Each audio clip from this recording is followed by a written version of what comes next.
just step back, just thinking about you, baby. I'm over in it, I got my shoes untied, and I hold the answer to your question why. Tell me you left me and I won't lie, just thinking about you, baby. I'm over it up, I got my shoes untied, and I'm thinking about you every single night. It's not enough for me to just step back, just thinking about you, baby. I'm over in it, I got my shoes untied, and I hold the answer to your question. I'm over it up, I got my shoes untied, and I'm thinking about you every single night. It's not enough for me to just step back, just thinking about you, baby. When I'm passing by, I got my shoes untied, and I lost track of the wondering why. When I think about it, makes me think I'm right. Wonder about it and I don't know why. Won't you tell me, baby? I'm over it up, I got my shoes untied, and I'm thinking about you every single night. It's not enough for me to just step back, just thinking about you, baby. I'm over in it, I got my shoes untied, and I hold the answer to your question why. Tell me you left me and I won't lie, just thinking about you, baby. Sophisticated from my head to toe. Tell me something that you just don't know. Oh, I get warmer as I pass by. You look at me, baby, like my shoes untied, and it's starting to drive me crazy. I'm over it up, I got my shoes untied, and I'm thinking about you every single night. It's not enough for me to just step back, just thinking about you, baby. I'm over in it, I got my shoes untied, and I hold the answer to your question why. Tell me you left me and I won't lie, just thinking about you, baby. Walking around with your shoes untied. He keeps walking around with your shoes untied. Keep walking around with your shoes untied. I caught you walking around with your shoes untied, just thinking about you, baby. I'm over it up, I got my shoes untied, and I'm thinking about you every single night. It's not enough for me to just step back, just thinking about you, baby. I'm over in it, I got my shoes untied, and I hold the answer to your question why. Tell me you left me and I won't lie, just thinking about you, baby.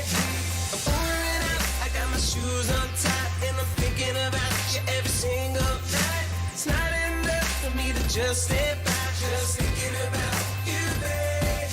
I'm over in it, I got my shoes untied, and I hold the answer to your question why. Tell me you left me and I won't lie, just thinking about you, baby. I'm over it up, I got my shoes untied, and I'm thinking about you every single night. It's not enough for me to just step back, just thinking about you, baby. I'm over in it, I got my shoes untied, and I hold the answer to your question. I'm over it up, I got my shoes untied, and I'm thinking about you every single night. It's not enough for me to just step back, just thinking about you, baby. When I'm passing by, I got my shoes untied, and I lost track of the wondering why.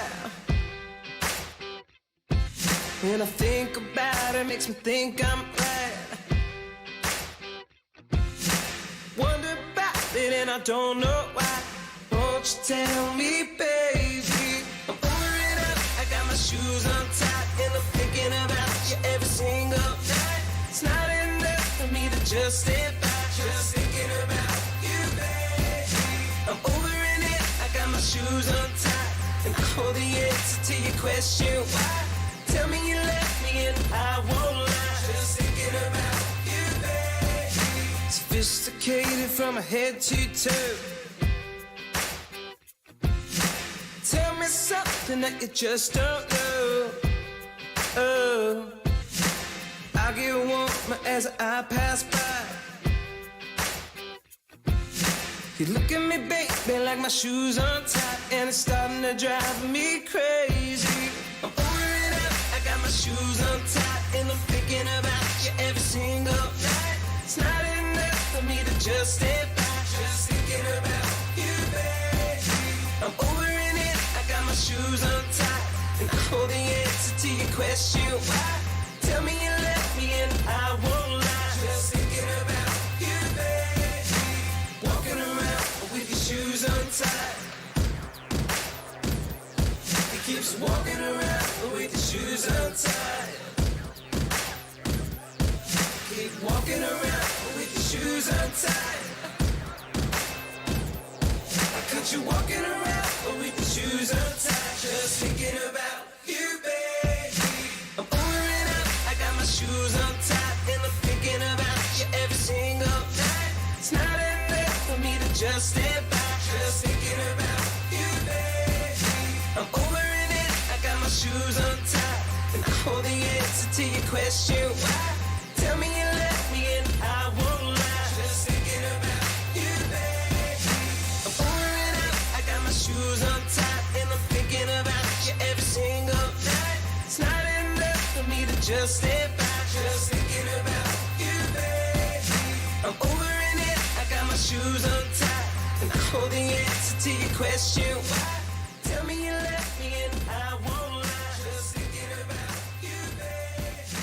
I'm over and out, I got my shoes untied, and I'm thinking about you every single.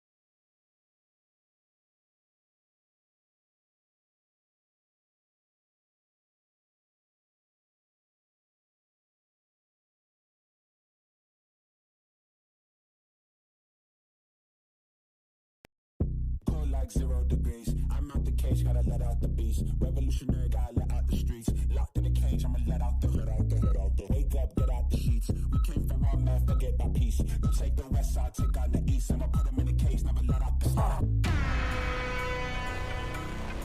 Welcome to the Bret Easton Ellis Podcast Book Club. We're live in Reykjavik, Iceland, the night before we open our club, The Secret Cellar. We've partnered with the designer Alexander Kirchner to bring you the best book club in the world. Probably.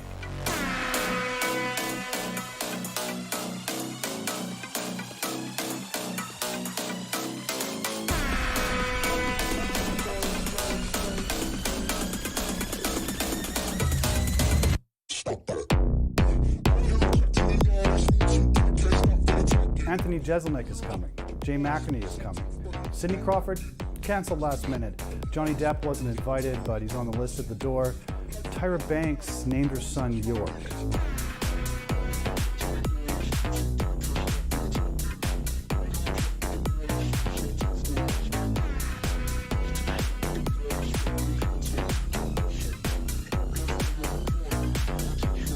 The Bret Easton Ellis podcast has been the podcast for everything Hollywood, pop culture, and literature since 2013. He's interviewed Kanye West, Quentin Tarantino, Chuck Palahniuk, Molly Ringwald, Ryan Leone.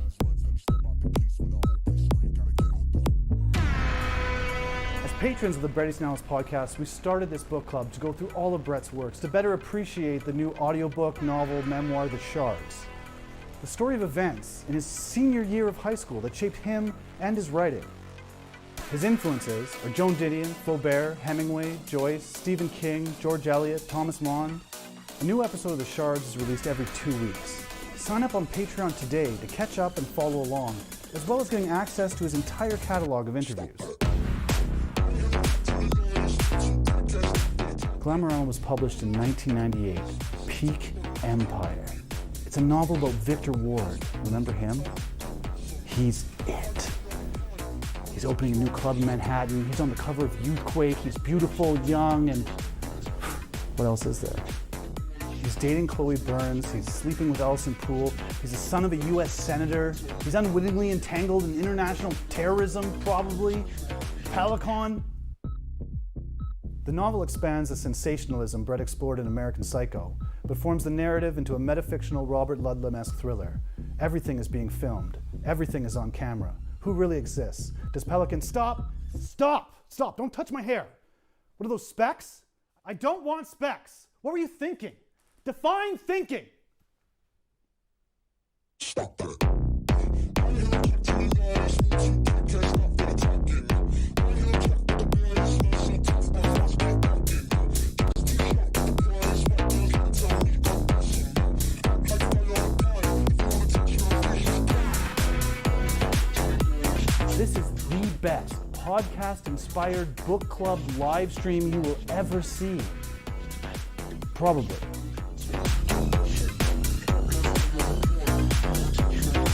The comedian Anthony Jeselnik is here. The author of Bright Lights, Big City, McInerney is here. The sociologist and comedian Mehdi Kusholt is here. The music critic and writer Raymond Cummings is here. Producer Colden Martin is here. Alexander Kirchner is here.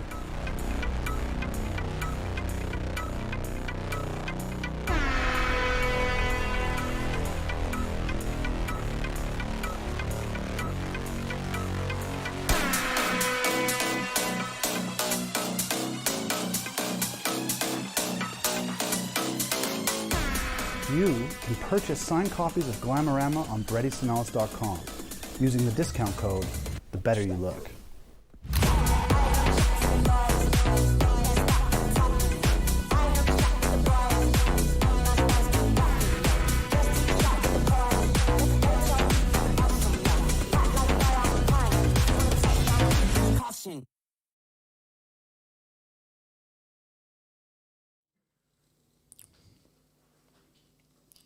Let's see, you're still on. Hi. Ooh, 1 second, sound. Thank you. Okay, hi, I'm York Underwood. I'm the host of the Bret Easton Ellis Podcast Book Club. We're here tonight to discuss Glamorama, Bret's fifth book. We have a lot of guests here tonight who are going to be talking about the book. We also are encouraging you to please comment wherever you're watching, either on Twitter, YouTube, or Facebook to get the discussion going. We'll be answering questions at the end of the live stream as well, and we'll be working with you back and forth, going through the comments. But from the beginning to start right now, Jay McInerney published his book, Bright Lights, Big City, in 1984.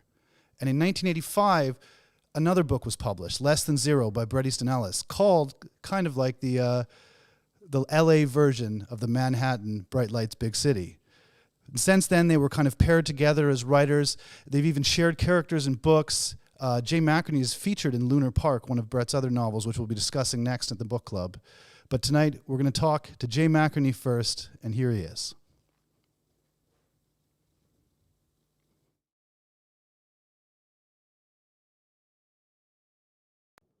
I think Glamorama is a book that takes some thought, some energy to absorb and to understand. It's not necessarily easy to orient yourself in the novel for a number of reasons. There are a number of metafictional aspects, I think, of Glamorama, which are disorienting. I mean, I think deliberately disorienting.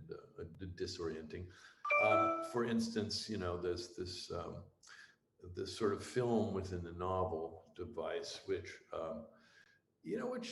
I think is fairly effective. But it's not until, I don't know, a quarter of the way into the novel or a third of the way into the novel that you start hearing about the director and you start considering the possibility that somehow the action in the novel is part of a film. There's a lot of other disorienting aspects of the book, which I certainly don't mean that as as a criticism. Victor's perceptions are fluid and uncertain. His as is his identity. You know, I mean, it's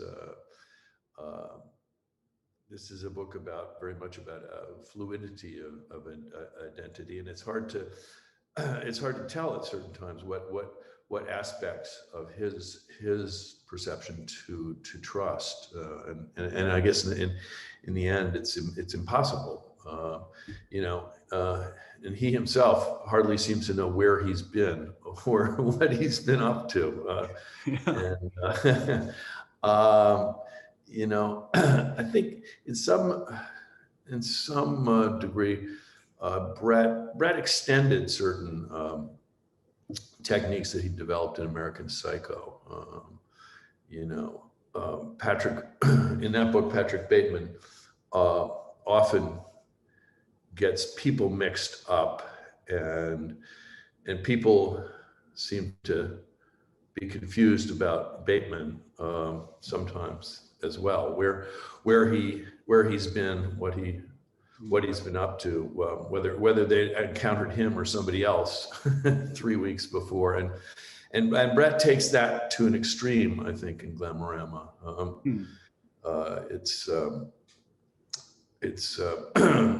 And I think it's, you know, obviously reflecting certain aspects of contemporary reality.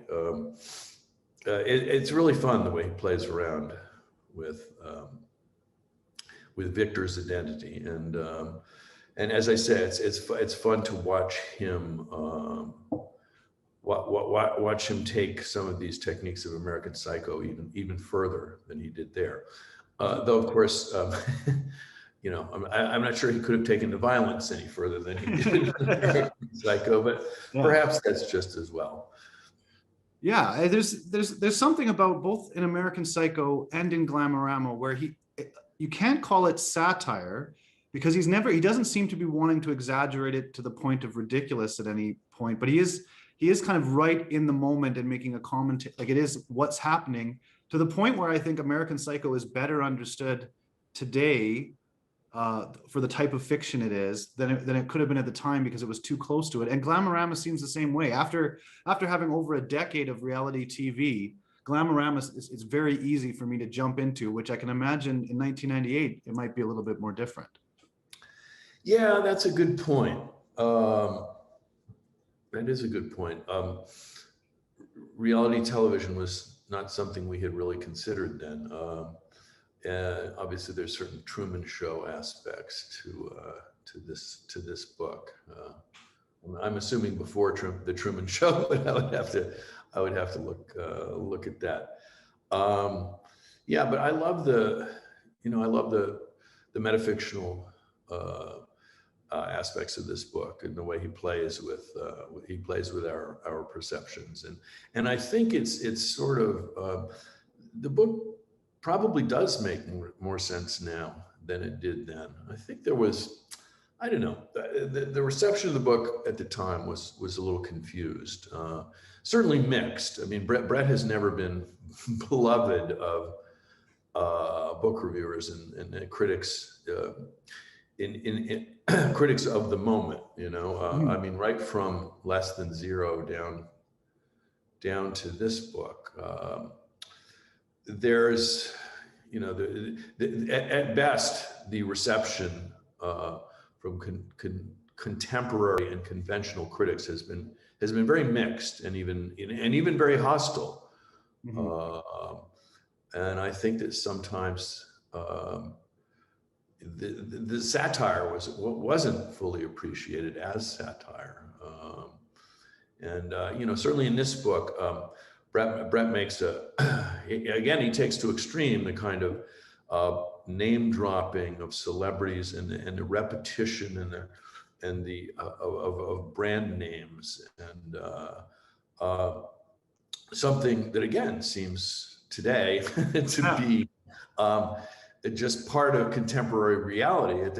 At the time, you know, in a sort of literary context, this was considered kind of crude and I don't know, sort of too pop for literature or something. But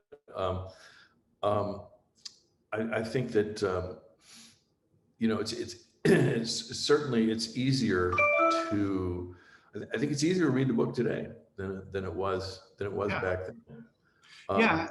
But like you were saying, there's this literary nature to both Bret and yourself, because you're a literary novelist, and that's the popularity in the literary novel is on a major decline, and they're not selling. But what he's trying to do here is what I've read is there's an idea of it being like a Robert Ludlum type novel, but then using all of these like metafictional and literary tricks to make it something bigger than that. And do you think it works effective as a thriller, or because it's kind of not in either camp solidly? Yeah, I'm not sure it's entirely effective as a thriller, because at the end we don't really know. We don't have the kind of certainty that we would in a Robert Ludlum thriller. We don't know exactly what happened or who was on whose side. What the various organizations are and what they represent. And I don't think that's a failure on Bret's part so much as that he doesn't want to tie up everything plot-wise in the manner of a conventional thriller. I mean, this is really more of a parody of a Robert Ludlum novel than it is an imitation of one. But yeah, this is one of the aspects of literary form that he's playing with, even if it's just a pop literary form. He's kind of riffing on the thriller, the Ludlum international suspense thriller. Yeah, and I mentioned, like in the first live stream we had, one of the comments I noticed about reading Less Than Zero again is he has a lot in common with Ian Fleming, with this kind of like the listing of things to build the man from the outside. The way he does this, which obviously is a pinnacle at American Psycho, and then here it goes even more so. He kind of has this in common with building this kind of characters who are always, you're not sure if their identity is real, and you're not sure why they're there, if they're spying, whose side they're on. That's kind of clear throughout his work, this kind of tie to this Ian Fleming type James Bond character. And with Victor Ward, or Victor Johnson, he said himself, this is what he thinks is like the fantasized version of himself. So it's very much his James Bond.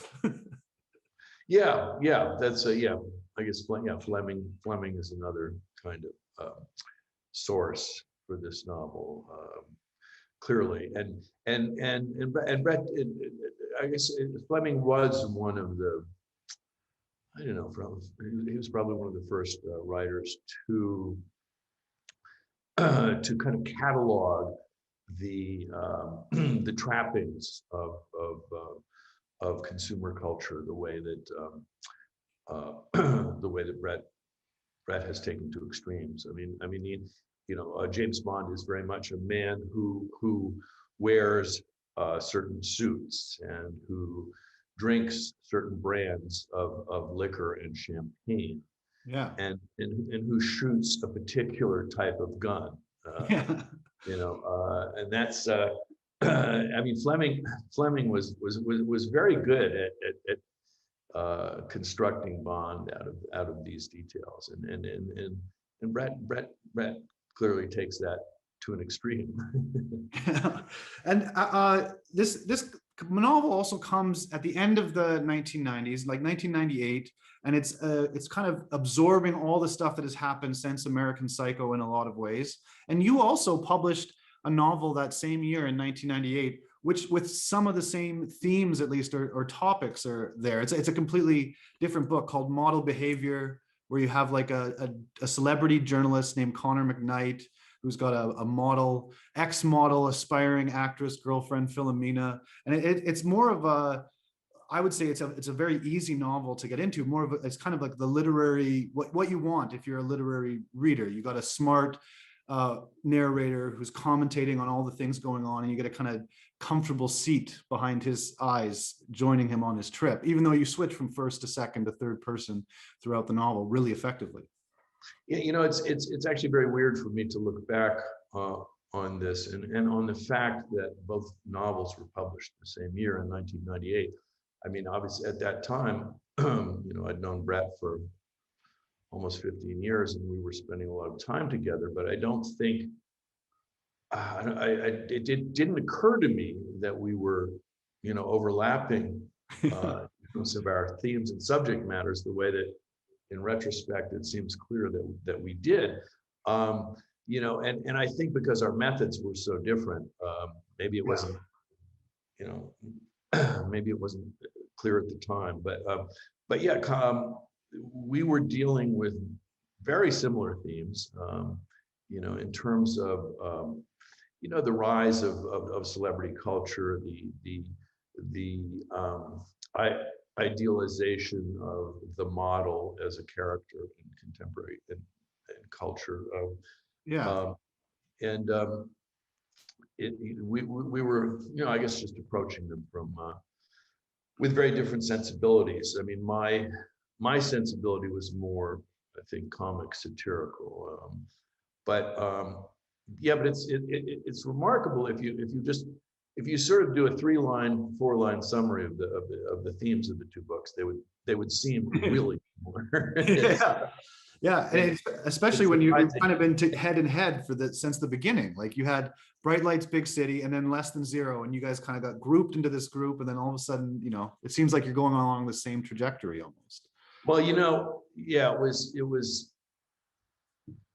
for better and for worse, we've been linked since Bret published Less Than Zero.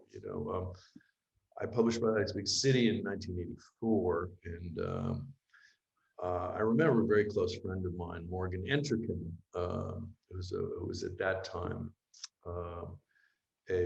an editor at Simon & Schuster, saying to me, "Man, I've got this really cool manuscript, and it's set in Los Angeles. This young kid from Bennington wrote it, and he said, I'm going to promote it as a West Coast version of Bright Lights, Big City."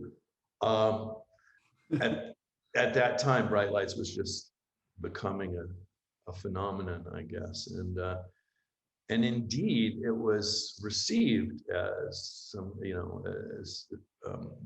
by the time Less Than Zero was published, Bright Lights was a huge cultural phenomenon, and it was kind of inevitable that there would be some comparisons, although I don't think either one of us imagined how many and to what extent we would be yoked together. But I had met Bret in the meantime, and we hit it off, and I thought he was an interesting guy. I read Less Than Zero before it came out, and I was very impressed with it.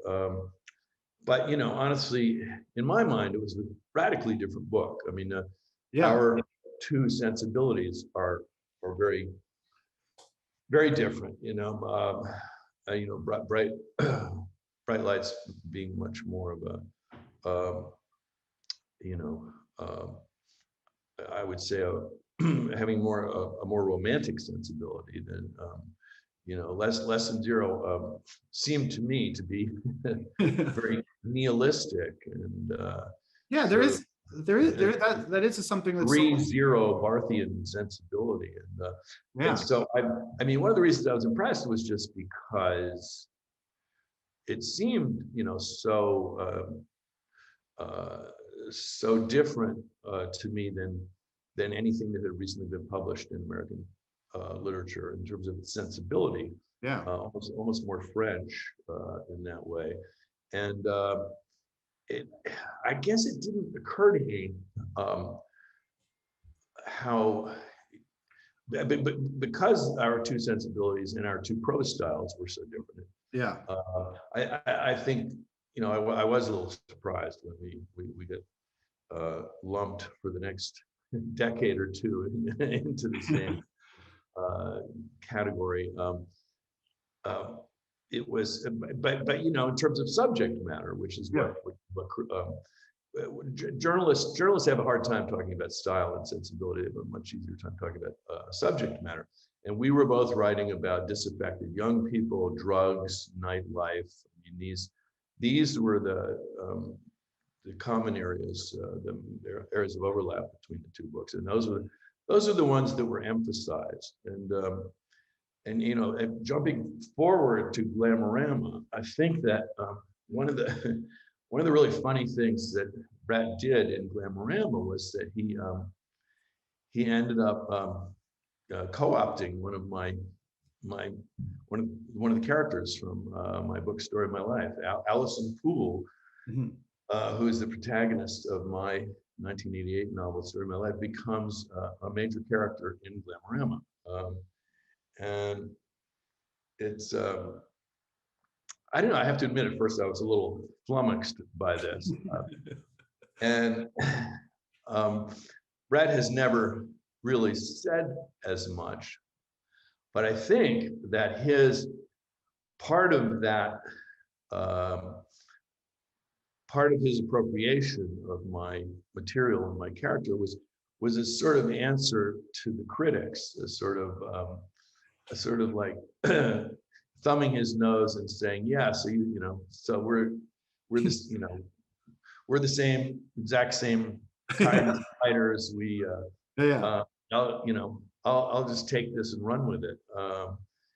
And it was in the end, I thought it was a very cool sort of intertextuality. That I mean, I was a little freaked out by how dark a character Allison became, but he was. I think it was. I think it was very funny the way that he was basically, I think, responding to some extent to our critics who accused us of being more or less interchangeable. So Bret interchanged. Yeah, actually, in Model Behavior, she appears in American Psycho too. Yes, and fortunately, and she almost, you know, she has a date with Patrick Bateman, or he picks her up, I guess, at Nell's or something. And you know, fortunately, he doesn't kill her. I think that would have upset me. Yeah, it's funny. In Model Behavior, your novel that came out the same year, you mentioned Bret offhand pretty soon in the book, in the first third of the book, where you're talking about getting a blurb from Bret. You're like, oh, great, yeah. All the psychopathic slackers are going to be reading that book now. Yeah, that was my little bit of intertextuality. Yeah, and when you were coming from these two different perspectives, like you said, there's these two different prose styles, and you guys are completely different writers. So it's funny that you did get lumped together. The aesthetic that you're going for in all your books, if you think of Bright Lights, Big City, is if there's this kind of like you're pulling the reader in, and there's a lack of distance when you're narrating, as opposed to Bret seems to have no problem distancing the reader as far away as possible. It's true. Bret almost dares the reader to follow him where he's going, and I don't know. What Bret does is the opposite of seduction. You know,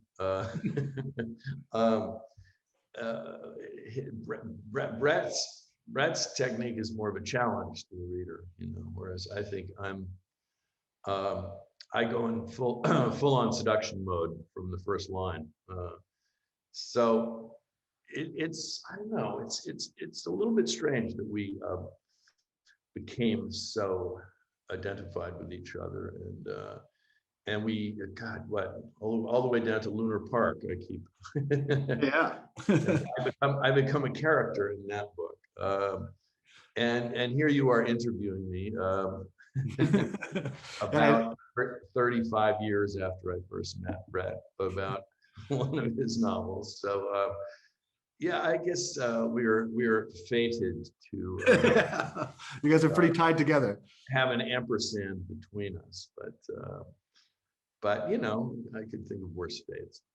Yeah, but this kind of fate and everything, it is kind of mostly from a journalistic point of view. You get grouped together, but obviously the writing is different. But today, there's nothing like this. This is like, even the idea of having two writers like yourself and Bret being linked together is a romantic thing from the past. I'm reading contemporary fiction today, and people who try to write like you or try to write like Bret seem to not have read enough in the first place. There seems to be like a lack of desire, like either a lack of challenge or a lack of seduction from either side.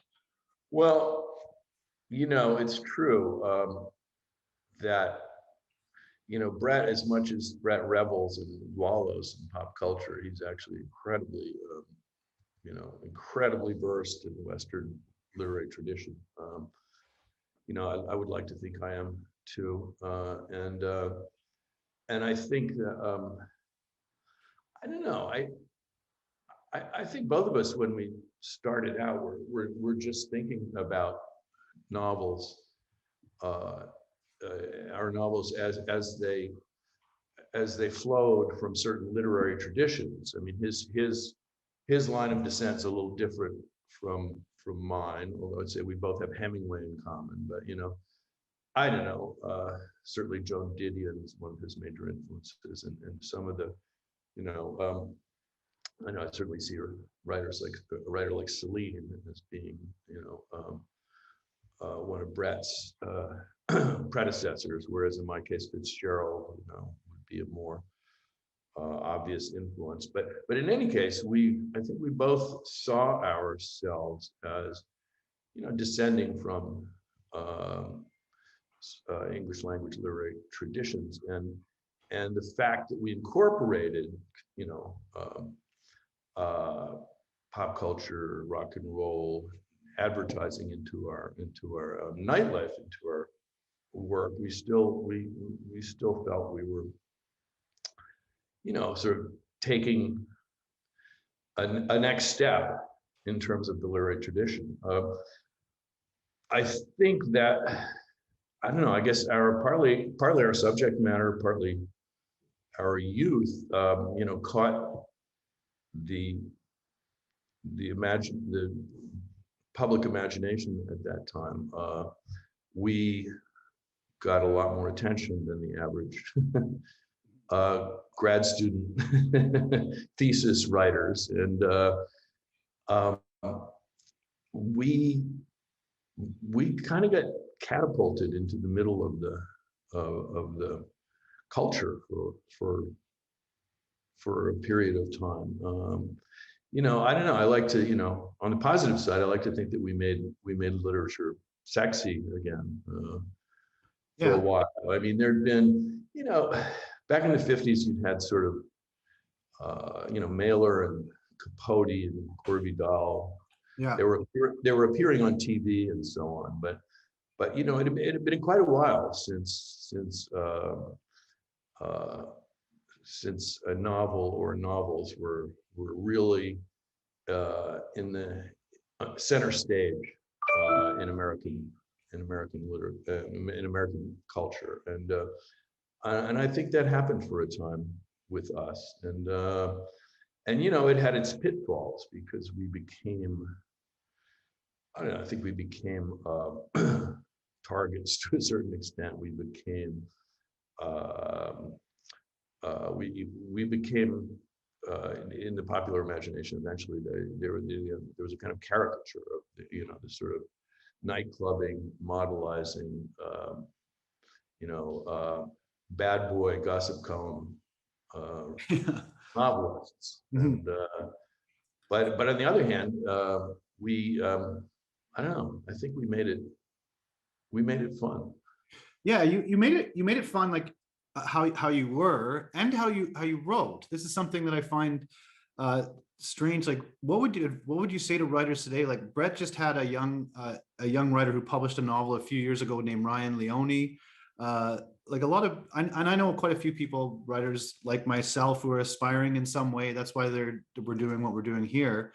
But because I reread Bright Lights, Big City, and I read Model Behavior. And the thing I found instant about when you're reading someone like this is that you want me to enjoy reading it. And Glamorama has this too, but the contemporary fiction of people my age in their 30s who are kind of like trying to break out as novelists, and maybe they're columnists already, it always seems like it was more fun for them to write it than it is to read it. Because because that's whenever when I put down Model Behavior, I was like, I just want to write like this because this is so much fun and to jump from perspective. And I see this in a lot of contemporary stuff, but they never seem to.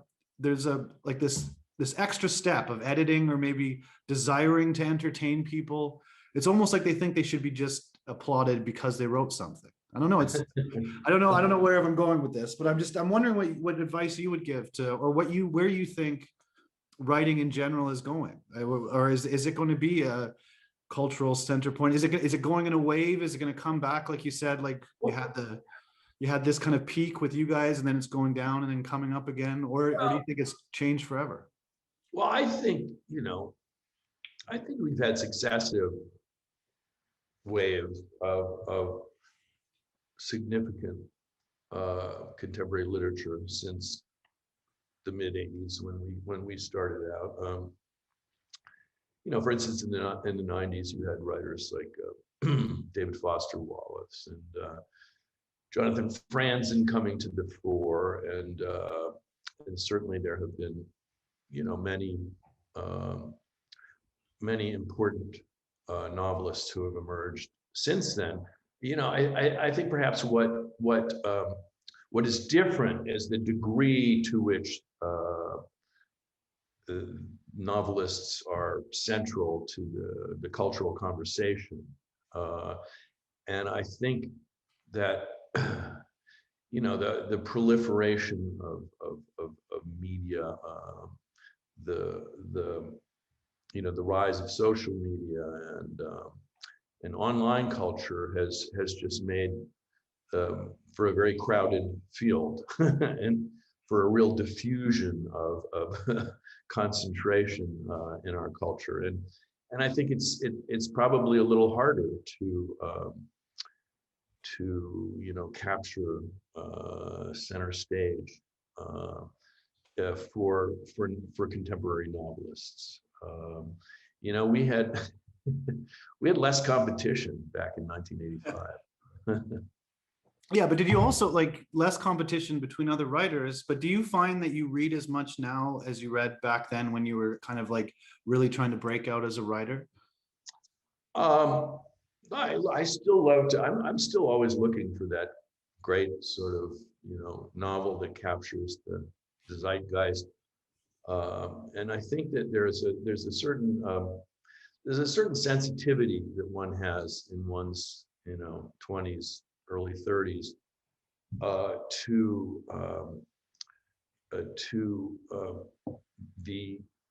the culture at large that sort of dims a little as you get older. I mean, I think there's a moment when I think young people hear a certain kind of music that if they can capture it is harder to hear as you get older. And I'm always looking at the bookshelves and book reviews and so on for an indication that a new young novelist has come to us delivering exciting news of the moment, and it does happen.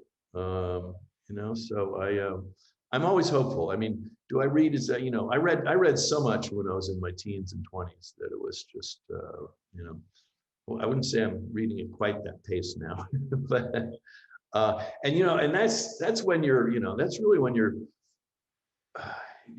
orienting yourself within the literary tradition and the Western canon or whatever canon, or the canon of world literature, when you're just groping for knowledge and sustenance and intellectual nutrition. And I suppose the books, the books that I read, the books that I pick up now will never, can't possibly have the kind of impact that, say, Ulysses or The Great Gatsby or The Ginger Man did when I first read them. And they just they just kind of became imprinted on my being.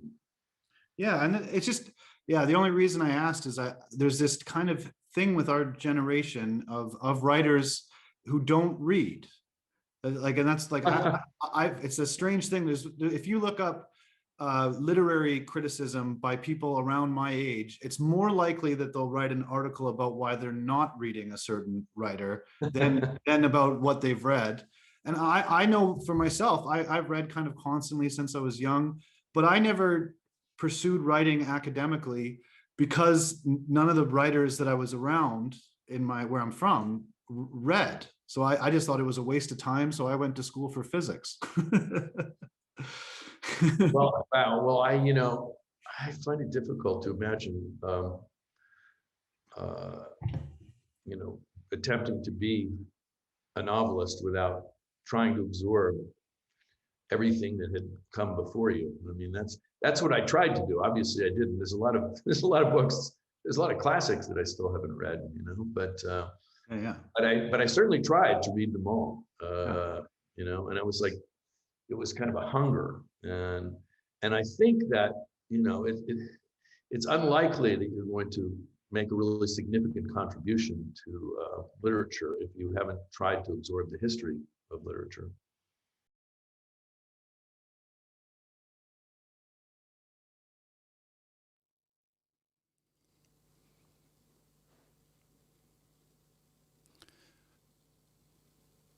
Yeah, that was Jay McInerney. That was a great discussion. This is the point of the book club. Really, is we're really just kind of passionate about reading and reading Bret Easton Ellis, and people are inspired by him in different ways. It's not just writers who are turning to Bret Easton Ellis. A lot of people have been inspired by him: musicians, artists, and also comedians. Our next guest has 2 Netflix specials. You've seen him on NBC's Last Comic Standing. This is someone who was inspired by Bret Easton Ellis from a very young age. Please enjoy the interview with Anthony Jeselnik.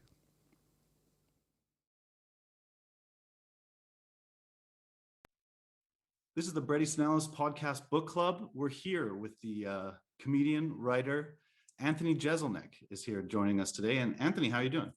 Good, man. Good to see you. Yeah, good to see you. I guess the first question to start off with right away is, what are your thoughts on Glamorama? I noticed in an interview that you recommended the book, that it's one of your favorites, or one that you at least enjoyed. What do you think about it? Yeah, it is absolutely one of my favorite books. And it was important when I read the book, reading it like your senior year of college, right before you go to Los Angeles to start a career in entertainment. It was the best possible book you could read. For a 22-year-old who's about to get into that world, it really kind of shaped how I've treated Los Angeles since then. Yeah, and so the style of the book, it's kind of like you have American Psycho, and then you have Informers, which is his short stories. Did you read any of the other Bret Easton Ellis work before you went to Glamorama? Oh yes, I was a huge fan before Glamorama. I remember I met Bret Easton Ellis after I kind of had a TV show and had a kind of a name. And sorry, I've got my computer will not stop dinging. I read American Psycho when I was in maybe 8th grade, freshman year of high school, and then went back, started with Less Than Zero, did The Informers. Didn't even know that Glamorama was coming out. When I met Bret, I was trying to tell that story. I met him and I was like, oh, my favorite book of all time is Glamorama. And he goes, oh, Glamorama? And I was like, oh, I've been mispronouncing my favorite book my entire life. Like, this is humiliating. But yeah, the book I remember reading in Rolling Stone, the book was coming out, and bought it the day it came out and read it immediately. Gave it to all my friends, was just it's my favorite book that he's written. Yeah, and one of the big concepts in the book is it's first of all, he took a style where he made like a thriller and then brought in all of his concepts of like surface, superficiality, these kind of the lists and things like that with celebrity culture and beauty, and how it can go, like how it's amoral, like how beauty can have this amoral effect. Is this something that I notice when you're talked about as a stand-up comedian? This is something that's kind of brought up as well, like you're able to play that sort of character on stage. Yes, I'm very aware of what I look like and what that inspires in the audience. Most comedians don't look like me, and it could have been a negative for me, and I just made it become a positive by forming the character and making sure the jokes were amazing. I mean, the reason I think Mr. Ellis, I'll go ahead and call him that to sound too pretentious, gets away with it is because he's such a great writer. You know, I mean, American Psycho holds up. Glamorama, I think, will end up becoming a bigger piece for him as it gets older and more people start to discover it. You know, but I think it is his masterpiece. Yeah, I agree. Like the more like rereading it now, because I've been rereading all of his work kind of one by one. American Psycho has this kind of prescient feel to it that almost seemed like it was ahead of its time. And Glamorama, because it had a sharp criticism kind of from the literary crowd. James Wood, the reviewer at the New Yorker, like said he wished he'd never had to read another novel like that again. But today, when I say this sort of stuff, when I talk about the topics or even the style that it's done, younger people are used to this sort of feeling, kind of the listing off of brand names, celebrities, thinking about celebrity constantly as a thing that's in your life that you're a part of and that you care about. You know? Yeah, oh, absolutely. I mean, that used to be subtext. I mean, when Glamorama first came out, like it was weird that he talks to Skeet Ulrich, you know, in the book, and I love that. But now, you talk about listing things all the time. That's what I think, the internet culture has turned into. You look at someone's YouTube channel where girls are just unwrapping, clothes they bought, and people are into that. They get an audience for that. Flashing your wealth and just showing your new cars. I mean, there are people who make their living on Instagram by doing that. I think the book holds up today as almost like a fortune telling. Yeah, and this is it's really because it really ties to you. That's why I really wanted you as a guest, because you're, like you said, you're very aware of how you look on stage and when you're performing. But stand up is more immediate than a novel. You're not engaged in a 600 word or 600 page novel when you're going to one of your shows. You have to play a character, which sometimes people don't know that it's a character or if it's you. And especially with your subject matter, you get kind of flack both ways for whatever you're handling. Mm-hmm. Yeah, and I mean that's part of that's my job to get through that, to make sure the opening of the act kind of lets people know what they're to be in for. Part of it is out of my hands at a certain point. If I'm on tour now after putting out 4 hours of stand-up comedy out there in the world, if you don't know who I am, it's your fault. That I feel like I can get away with a little bit more now because people know going in what they're getting more than they ever have before. Yeah, and I think another reason, just like you were talking about Bret, it basically is your writing. Like you're someone who your jokes are written in a way that this is crafted and this is done in a certain way. I read in your Wikipedia page that your original plan before all of this was to write the next great American novel. How important is writing to you in the performance and stand-up that you do? Oh, it's extremely. I mean, I kind of like a way to do a shortcut for me when I first started out was just to make the jokes great, because you go to a couple open mics a night in LA. That's only 10 minutes of stage time. You can only get up so much at night, but you could write the rest of the day. So I thought, I'm going to write these jokes and make them so great that people have to pay attention to me, even though I've only been doing this for a couple of years. I just pretended I was better than I was. And when I got to college, I wanted to be, not just to write the great American novel, I wanted to be Bret Easton Ellis. I wanted to have my debut novel published before I left college and have it be a controversial hit and launch my career. And I realized quickly that was not going to happen. The people who have tried to imitate Bret Easton Ellis writing in college are legion. And I was called out immediately. It was like, oh, your favorite author is Bret Easton Ellis. We get one of these in every creative writing class. You should be trying to do something else. It's already been done. He claimed that area, that it just, when you ripped him off, it sounded terrible. And I thought, okay, maybe I'm not going to be a writer. What else can I do in entertainment or as a way to be able to write to live my life? Yeah, and what is that like, getting into like reading about you going and you're writing for Jimmy Fallon? You worked on Deadwood. Like when you're breaking into the entertainment industry and you're kind of writing is what you're dreaming to do. How did you kind of shape your career to move to something that was obviously very successful for you? I took a stand-up class and just started writing and realized that the writing I'd been practicing, trying to become a novelist, I could apply it to stand-up, and most people didn't act that way or treat their jokes as very precious. They just want to go up and talk about life. And I wanted to get away from myself. My character is fictional on stage. My jokes are all fictional. 99% of them are fictional. And that was a freedom to me as a comic. I didn't have to talk about being 23 years old. Nobody wants to hear that. but I could just make myself into a monster, basically a Bret Easton Ellis character, and then I could just do anything. It took the rules and threw them out the window right away. Yeah, but when you do something like that, you have this kind of like what's happening to Bret right now is that he constantly has his work kind of reimagined for him. Because like you said, once it's out there, it's up to the audience how they interpret it. And you can do your best to kind of give them the warning or set it up the way you want, but the audience kind of controls it. But when you say that 99% is fiction, how do you get it across, like you, where you have a career, where you have to deal with getting jobs and not coming across as controversial or getting in trouble for what you say, and then having the fictional self and keeping those two kind of separate? Well, I think being a comedian or an author, a little controversy certainly helps. I'm sure, when American Psycho debuted, that was hell for Bret Easton Ellis, but now I'm sure he looks back on it and with, rose-colored glasses. I knew that there were certain jobs I was just not going to get because of what I talked about. But the language, I didn't swear a lot. I was able to get on TV with most of my jokes, even like a late night show or some setting like that I realized that I could do both. I could kind of have it both ways as long as you towed that line. People say, how do you get away with it? Some people say, oh, because you smile after you tell a joke sometimes, and so we know you're joking. I would think you should know that anyway. If I see a movie where someone gets killed, I don't really believe someone was murdered. I understand it's a movie. But I thought that because the jokes were so good, and I'm not the voice of reason. Bret Easton Ellis doesn't preach in his novels. Like, the characters are a certain way. And people think he is endorsing this lifestyle, and he is not. He is trashing it. He does not like investment bankers in New York. He does not like these celebrities who don't really have any talent or do anything. He's making fun of them in the best way possible. And I think if you can watch someone eviscerate an entire culture, but they do it in a way that, like, both sides find, the people who he's knocking find things of themselves in it they like. Investment bankers like American Psycho. They like Wall Street. Celebrities, I think, like Glamorama. They don't understand what he's done to them. And I love that.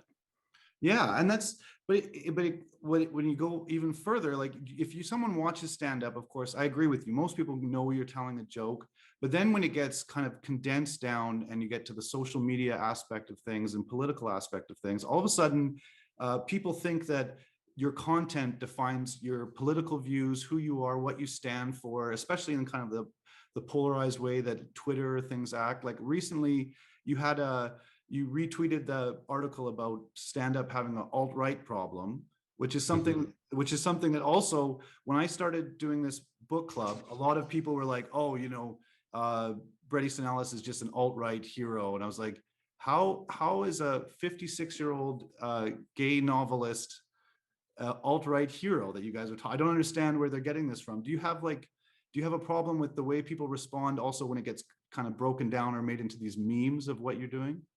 I kind of understand that that's the way the world works, so I don't let it really bother me. But I do notice, I have people come to shows and I'll tell a joke about race, and the way they laugh at that is different than the other jokes. It's one of the reasons that I went so dark with my act, because I hated people misogynists being excited about my jokes about women, or racists being excited about my jokes about race. I thought, if I'm talking about death, no matter who you hate, like, you're in the same boat as everyone else. So I tried to keep it to death as much as I could. Even though I still have jokes about race as recently as my last album, but I don't really police my fans, but I sell a t-shirt on my website that says Anthony Jeselnik is nothing like his fans. I make it clear that I'm not like this character at all. And I've been able to do that as I've had more of a career. But it's just something you can control a little bit.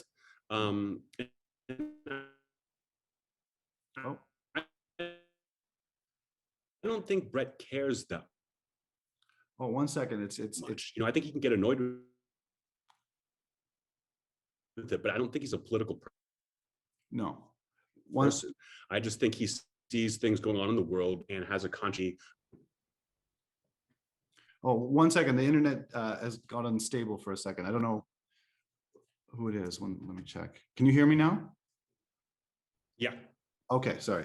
Yeah, no, I agree. I don't think it's a political yeah, that's basically, that's all you can really say about it. You can't control what other people think. I also saw that you regularly post, like, you recommend novels still. Are you still a big reader even with everything you're doing now?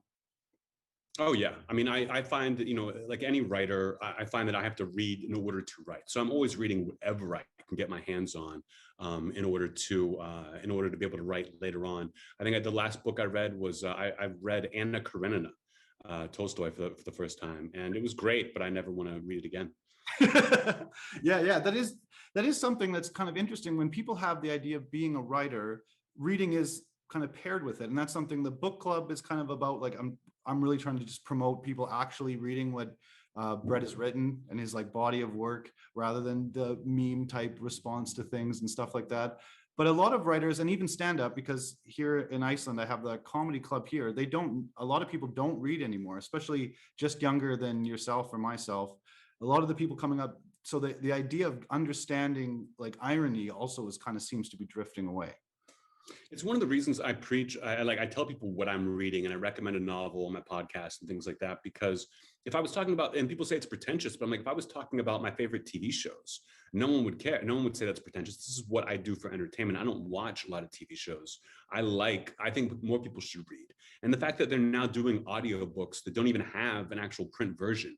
You go in and do the book on tape, and that's it. Like, I think people are getting further and further away from the page. But then I see an article where, where actual physical books are outselling Kindle stuff by a huge margin. People still are into that, and I think we'll revisit it again. But there's almost an anti-intellectual movement in the world right now that I hope just goes away. I do not like it. Yeah, no, it is like they're selling more books than ever, but literary fiction, like the stuff that you're a fan of and that you're reading, that's less than ever.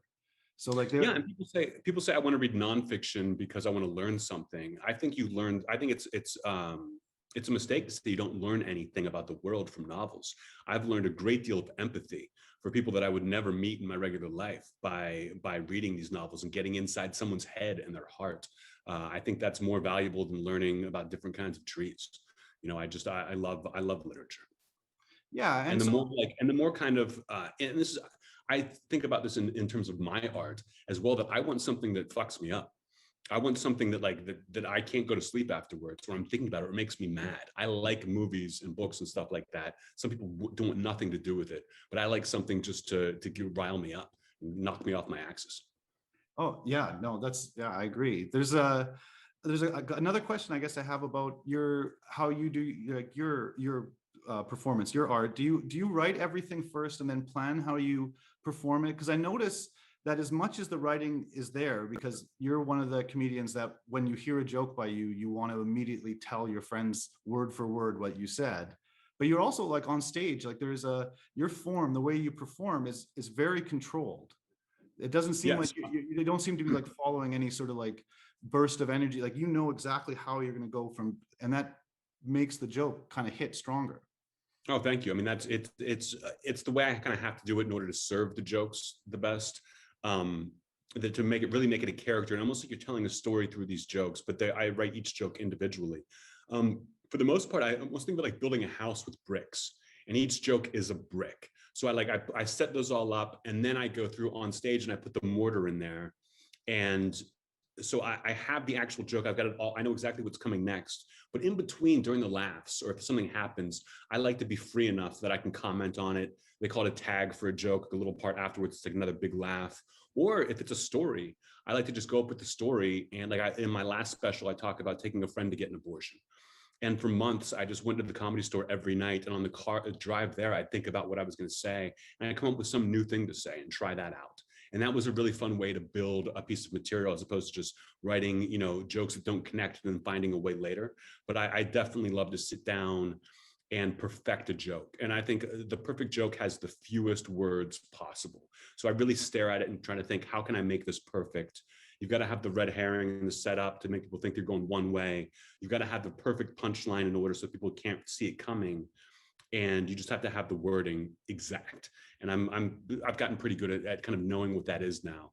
But a lot of times I go up and try a joke that I'm like, this is brilliant, and the audience tells me immediately that it is not.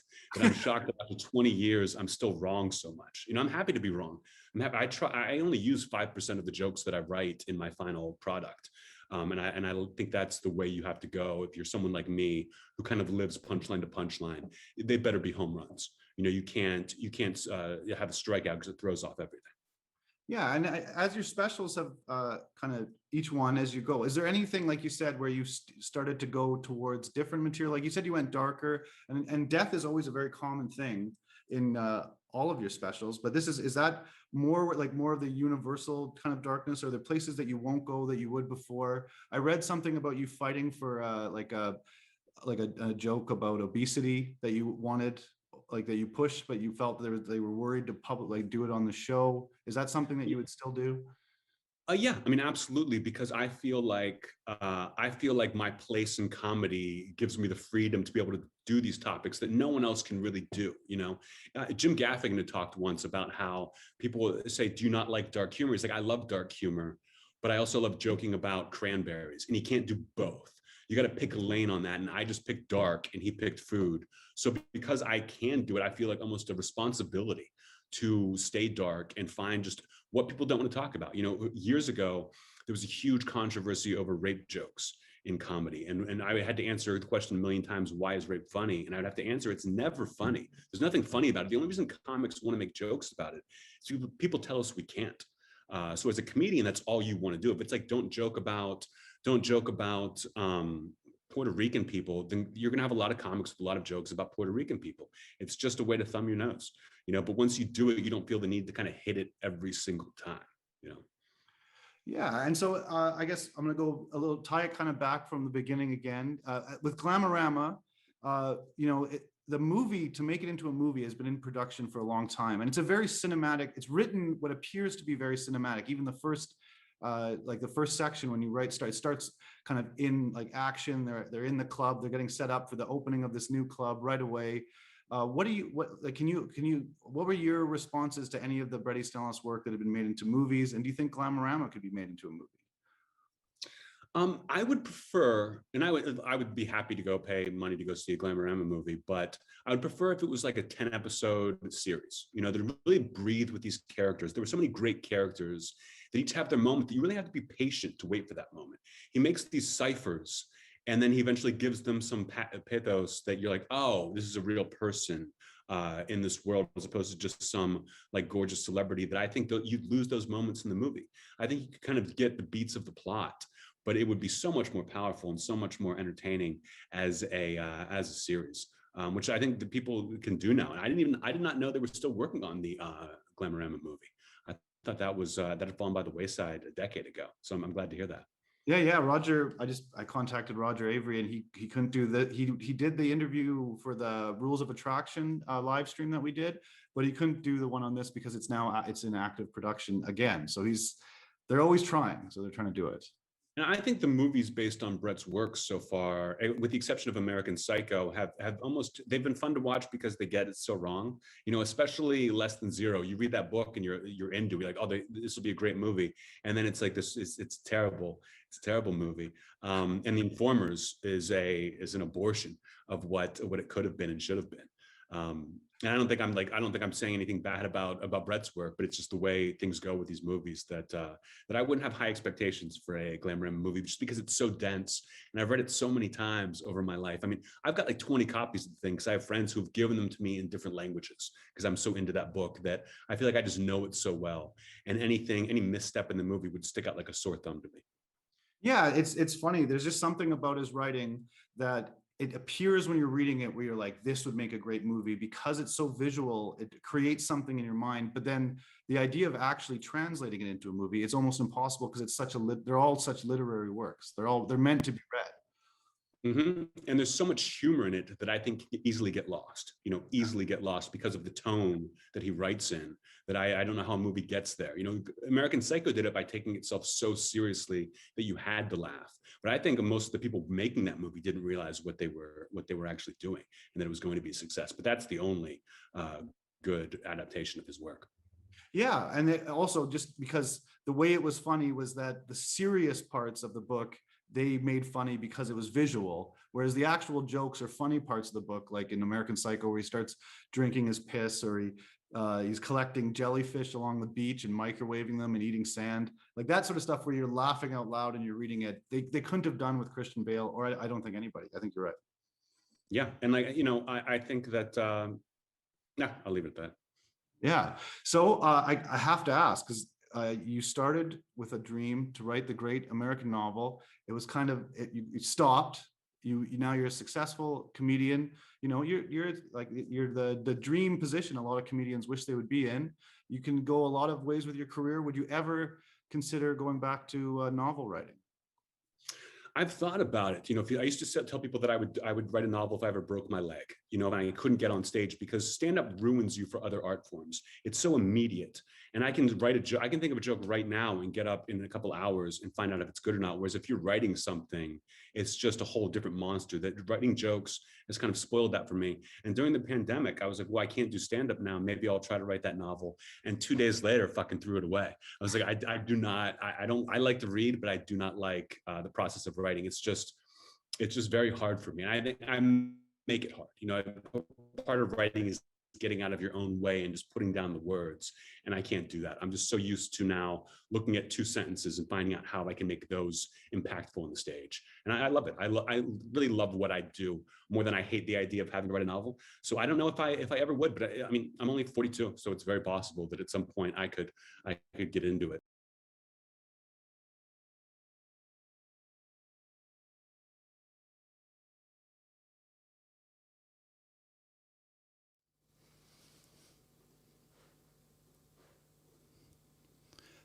That was Anthony Jeselnik. If you guys want to listen to more Anthony Jeselnik, you can follow his podcast, the Jeselnik and Rosenthal Vanity Project. One of the cool things about this book club is that it's a bunch of people who are really into Bret Easton Ellis, and they're patrons of the podcast, and they're on the Facebook group, and we spend a lot of time talking about his work and about his podcasts and what's kind of going on in the world of Bret Easton Ellis. He's got a new novel, audiobook, memoir called The Shards that we've been following week by week. There's been 16 chapters so far. There's probably about the same amount to go still.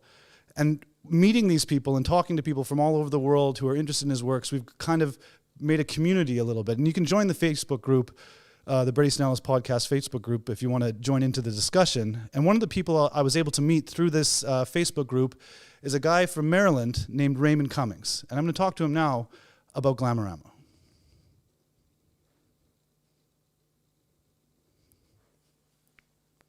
Raymond Cummings is a writer, music critic, and poet, a 1999 graduate of Washington College. He's the author of books including Crucial Sprawl, Notes on Idle, World Without End, and Vigilante Fluxus. His writing has appeared in The Wire magazine, The Village Voice, Rock and Roll Globe, Splice Today, Spin, Pitchfork, and many other outlets. He resides in Owing Mills, Maryland. Raymond, how you doing? Pretty good. How are you doing? Oh, well, pretty Thank good. You for that great, thank you for that great introduction. Yeah, no problem. This is like we've had already on the podcast, like on the live stream today, we've had Jay McInerney, Anthony Jeselnik, and then having you is actually a nice treat, because I know you in a little bit more personal way than a lot, like because you're an active member in the Bret Easton Ellis Facebook group, and you're an active listener on the podcast. We're friends on Facebook, and we're sharing posts and things like that. When did you start appreciating Bret Easton Ellis's work? It probably when I was in I'm going to say right around the time I became a teenager, maybe a little before. My dad used to go. My dad and I are big library goers, and our library in Pikesville, Maryland, always has displays of books. They try to group books together, just like they do in bookstores, where they're like, well, we think you might like these books. They're similar. And for whatever reason, my dad just grabbed a pile of books and brought them home. And one of them was Less Than Zero, which he had no idea what that book was. And I read it and I was just like, holy cow. So this is something different. This is kind of crazy. This is what California, and it colored my ideas of California for a long time. Los Angeles in particular. And I just kind of followed Bret's writing over the years, from book to book. And I mean, I didn't even have the same awareness of what the whole catalog was. Like, I didn't even know the Informers existed until a friend of mine in college was like, "Oh, have you ever heard of this book? It's a Bret Easton Ellis book full of short stories." And I was like, I didn't even know that existed. Like, that was how it was back then. You might not necessarily know all there is to know about some filmmaker or musician or author you admire. It would just be kind of accidental. So it wasn't until Glamorama that he was really on my radar to kind of train spot for books. Yeah, and what happened with Glamorama? Because that is the discussion today. You Right. knew about it coming out, like you were telling me before. You knew about it coming out. This is one that you actively waited for. Yeah, I still remember there was an issue of Rolling Stone that basically had a feature article about Bret. I would try to give you the name of the author who wrote that article, but I'm going to mispronounce her name. It's Vanessa something. Really good features writer. But so it was an interview feature and then an excerpt, which was the Lunch with Dad. That's what they excerpted for that. And so there was a lot of excitement, and there was a lot of looking for interviews, and there was a lot of trying to find out, what's this book about? It's the world of fashion. It's taken Ellis a long time to write this book. It's kind of exciting. And I remember I was at a Barnes & Noble a couple of days before the book was supposed to come out. And I was walking through and just kind of, how kind of magical thinking, you kind of wish you could will things into happening or to appearing. And I was thinking, I wish that this store had this book right now. I wish I didn't have to wait 3 or 4 days. And then it was in the store. They had it early and I bought it. And it was a book, when it came out, it was my senior year of college. And if there was ever a movie made about my senior year of college, which there never would be because it was not eventful enough, but you would have to feature the actor playing me walking around with that book all the time. And I read it over and over again. I felt like I was trying to solve a mystery. I felt like it was going to crack some code about life, or that I was going to find some deeper truths through the book. So it's probably the book of Bret's that I've read the most. Yeah, and what was your, like you said, you have something like you wanted to crack it. It has this huge response to it. What is your, like, you just kind of reread it recently now for this. How do you still respond to Glamorama? What does it mean to you? It's still very powerful. I think a lot of the subtleties of it come through more now. But it's kind of, there's the recurring motif of Victor and his roles of Mentos, right? Which is obviously riffing on the Mentos commercials. And it's really like an extended screwball comedy or Mentos commercial that very gradually fades into this surreal, dark spy movie. It just gets wilder and wilder. He starts to imagine himself, or he starts to become a character in a movie. There's that scene where he's in a limo, that first scene where he's in a limo and he's adjusting a microphone on his collar, and you're just like, what? And then it starts ramping up from there. All these movies that are being shot in New York, all these directors, and that gets accentuated even more once he starts when he gets onto the QE2, I think it is, the ship that he takes to Europe. And just ramps up from there. And it's just, and there's a part of me, I don't know if anyone else has said this, there's a part of me that wishes the first part of the book went on a little longer, that there was just like an extra 20 pages of madcap name dropping, Victor pretending to be a dunce and mistaking one model for another model and being corrected, and then just kind of shrugging it off. But it's still an exciting ride, even now. Even after reading this book, God knows how many times, there's still all these nooks and crannies, little details that pop up. Yeah, you mentioned like wanting to have more of the text where he's just name dropping constantly and having this kind of like you said, screwball comedy, mixing up names of people. This is something I felt this with American Psycho too, because I read it 10 years ago and I reread it again now, and then with Glamorama, and you have all the name dropping. There's this thing where it kind of like you're told that you're not going to like it, or that it is repetitive, or it's something that you're going to be bored by or something. And that's how some of the reviews are. But I didn't read it like that at all. I enjoy this because it's almost like these memories of these stars and things like that start kind of flashing through, and it becomes a very almost like a visual kind of break from the plot, where you get to just rifle through ideas of people that you know very well visually.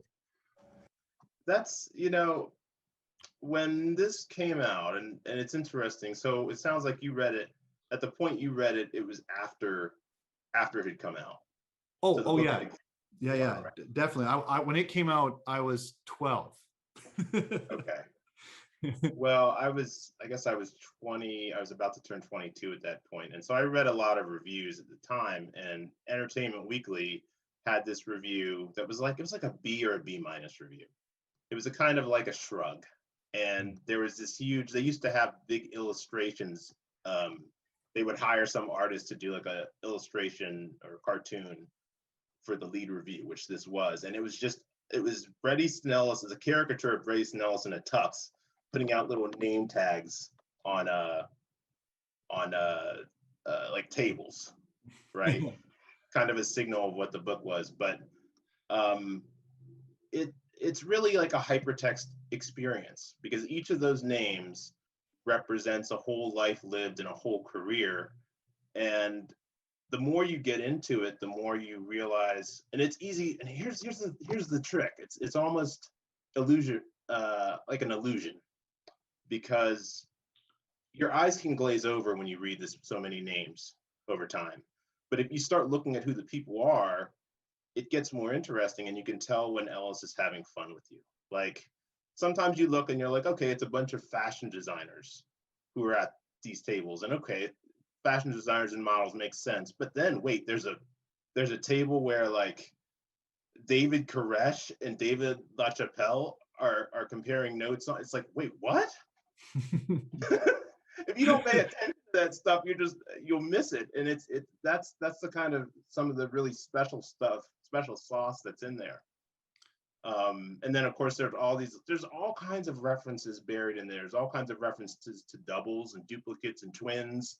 Mm-hmm. And that particular plot is seeded from the very beginning. Like there's a scene early on where a bunch of characters are in a limo, and Victor is not really paying attention to the conversation, but he is paying attention to the conversation.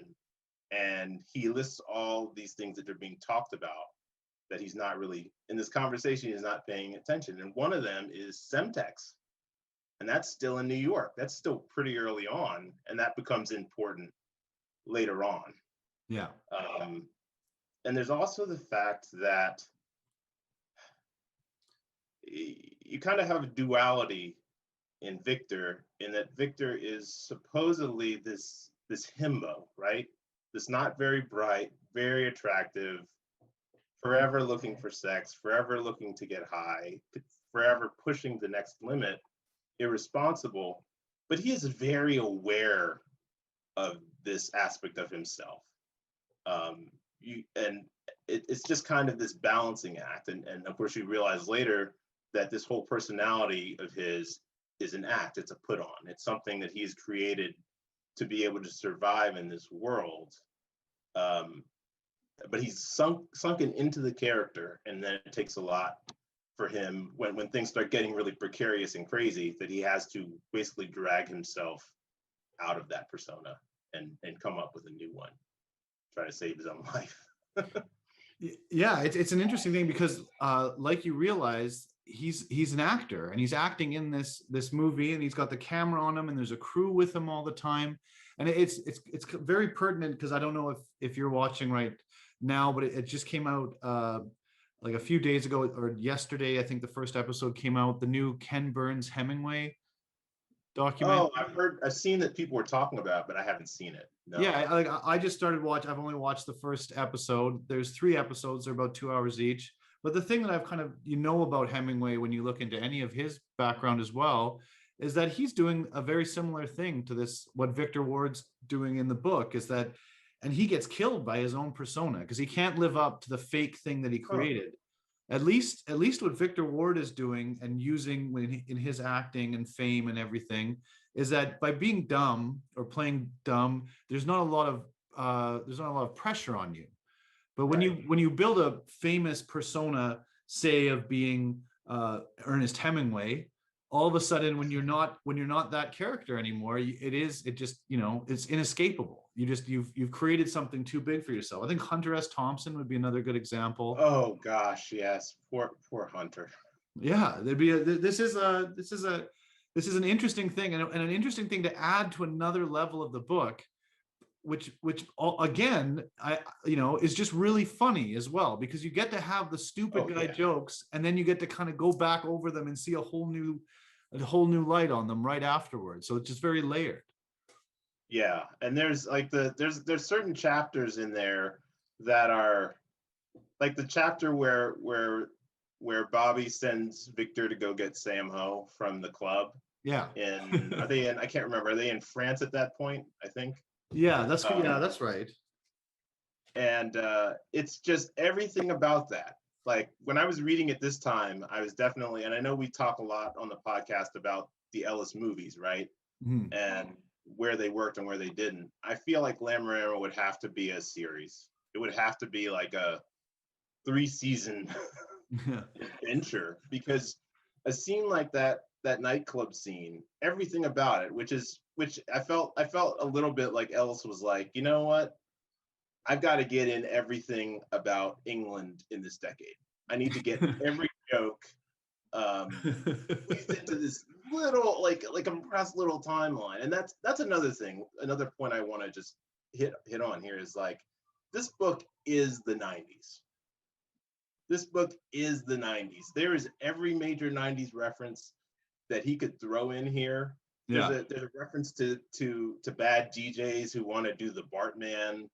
There's a reference to Beg Me from Train Spotting. There is, references to Oasis. Yeah. Champagne Supernova. Yeah, and he very interestingly, I feel like, I'm thinking back on this now, I feel like all the books previously were very tied to dates. Like you had a sense of when American Psycho was happening, when Lesson Zero was happening, and so on. This is the first one where he is actively like, look, it's the 90s. I'm not going to give you a year. Or you can kind of make some guesses as to what's going on, but I'm not going to tell you. Yeah. And I used for a while when I was reading it, I tried really hard in the back of my head to just be like, okay, well, what year is this? 97? Is it 95? But he just didn't want to pin that down. And so you see how it's this, what did he say, an 9-year art project to write this thing? Yeah, exactly. So he was kind of pulling everything in when he was putting this together. Yeah. Well, Raymond, this has been absolutely great. Thank you for coming on. And you know what? We'll see each other in the Facebook group and all the chats and stuff there. Hopefully it isn't too crazy. Yeah, I look forward to seeing what everybody else had to say and seeing the whole episode. Oh, perfect. Well, thank you very much. And yeah, we'll get back to the live stream and we'll try and answer some comments. Hopefully this has sparked some discussions with the people that are watching, and we'll get that rolling live. Sounds good. Thank you very much, York. Thank you.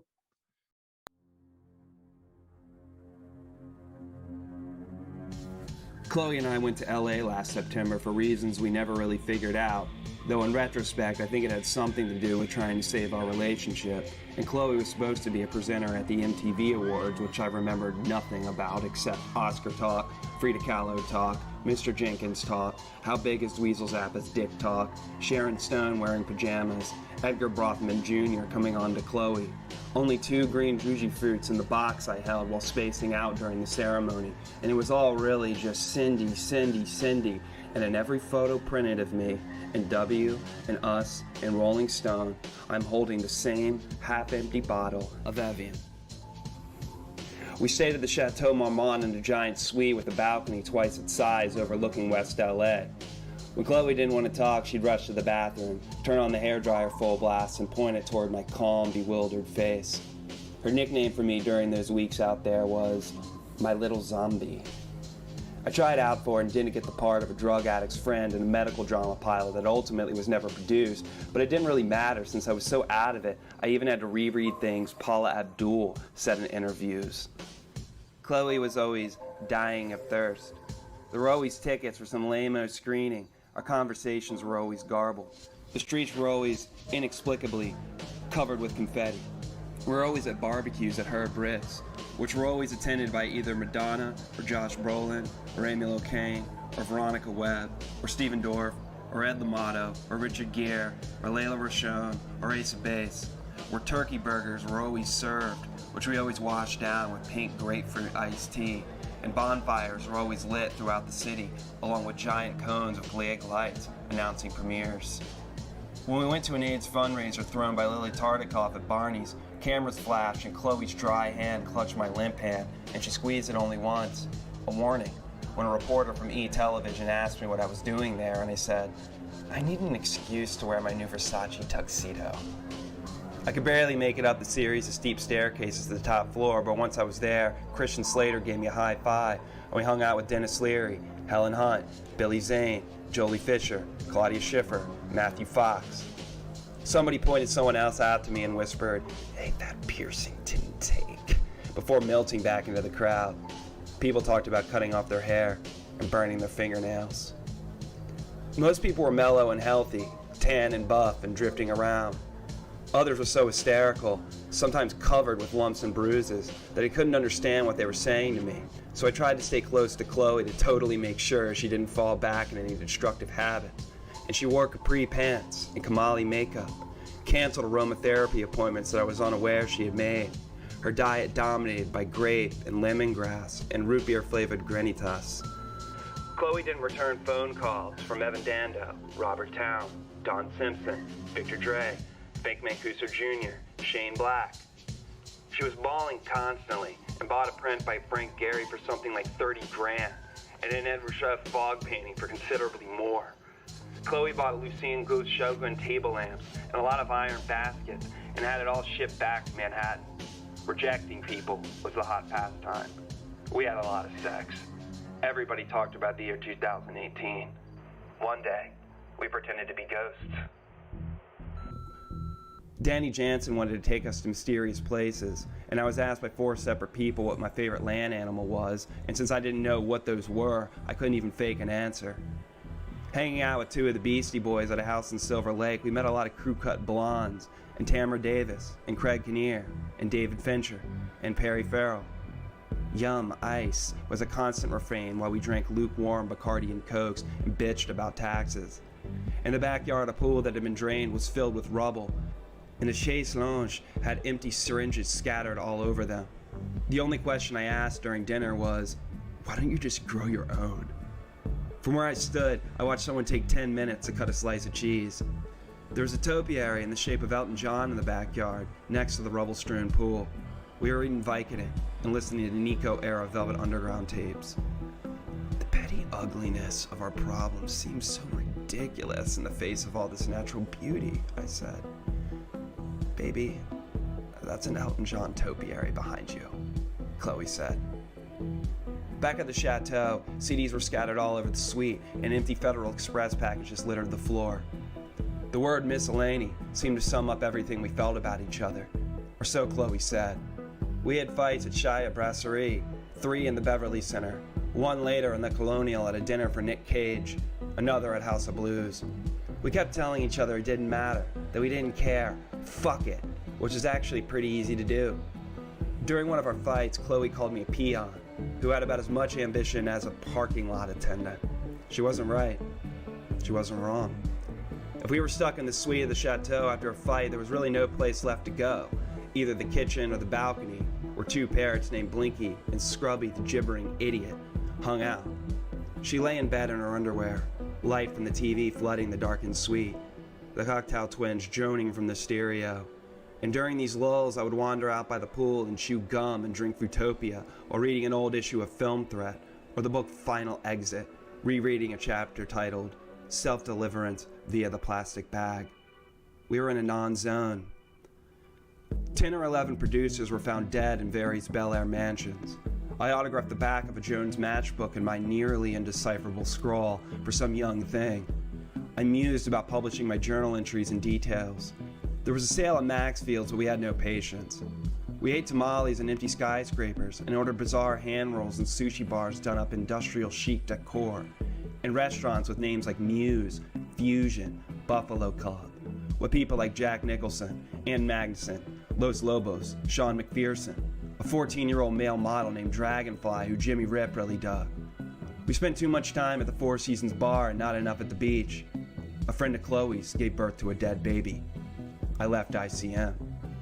People told us they either were vampires or knew somebody was a vampire. Drinks with Depeche Mode. So many people we vaguely knew died or disappeared the weeks we were there.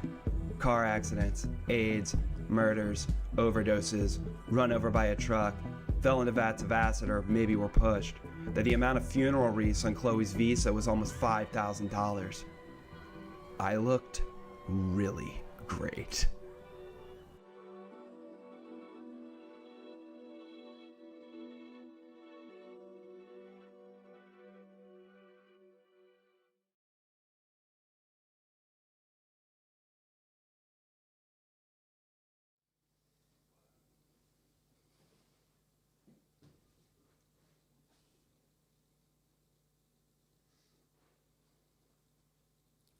That was a reading produced by Cold Martin. He's one of the producers here for the Bret Easton Ellis Book Club live stream. He's in Virginia, and I actually had a chance to sit down and talk with him about Glamorama. Again, it's everyone's favorite book, and he was really excited. He also had a little treat, something that was inspired by Glamorama that you guys might be a little bit interested about. So we're going to check that out now, and we're going to talk to Cold Martin.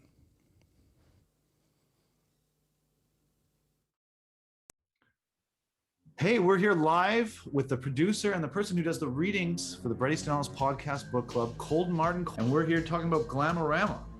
Yeah, I've been really excited to talk about this one for a while, and it's been cool seeing other people get really pumped for this one. I wasn't aware how this is really a lot of people's favorite Bret Easton Ellis novel. I think people aren't really aware because it did have this problem, like the reviews when it came out were mixed, but that's common with a lot of Bret's work. But it definitely has a second life online. Of all the books that we've looked at or researched, this is the one that seems to have kind of an underground internet following of people who really appreciate it. Absolutely. And it's really interesting too, because in a lot of ways, this is very similar to Bret's other work. There's a lot of the same recurring themes. There's a lot of the same style. But in many ways, it's also kind of a departure. Aesthetically, it creates and weaves this much larger tapestry. We've always had elements of pop culture, elements of celebrity, but we've never really had it as acute as this. Sometimes even in a borderline overwhelming way, if you're going from his earlier work to this. No, this is a book where the tone and aesthetic changes, and even though it does, like you said, it has a lot of the effects, the sensationalism, violence, all this sort of stuff. Everything is slightly shifted. Even the character of Victor Ward, Victor Johnson, is a little bit different. This is I wouldn't say more sympathetic, but less like outwardly malicious. Absolutely. Victor is a great example about how this book in particular is sort of this departure. Look, you might slap me for saying this. We say the phrase numbness as a feeling a lot. This, in a way, is sort of dumbness as a feeling.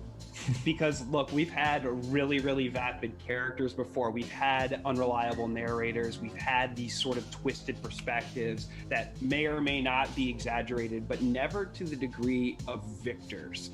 Where you're right, it is almost borderline sympathetic because we've got this interior voice, but it's a very confused voice. I mean, even going down to sometimes asking the characters that Victor is talking to define words that were just said to him. And you combine that with all of these proper nouns, all of these place and brand and music and movie references, and it just creates this kaleidoscopic perspective that in a way does feel a little bit more human, just in the sense that we have all of this extra sensory input coming at us all the time, especially in the empire of late 90s celebrity culture. We really get a perspective of somebody that is lost in this inertia of everything that's coming around him. And we can feel along with him because the novel is so disorienting when you first read it. You can feel that confusion along with Victor. And a lot of it is because the man is not especially intelligent, but in other ways, it's because we can kind of feel this suffocation that gradually starts closing in on him as well until the end of the book.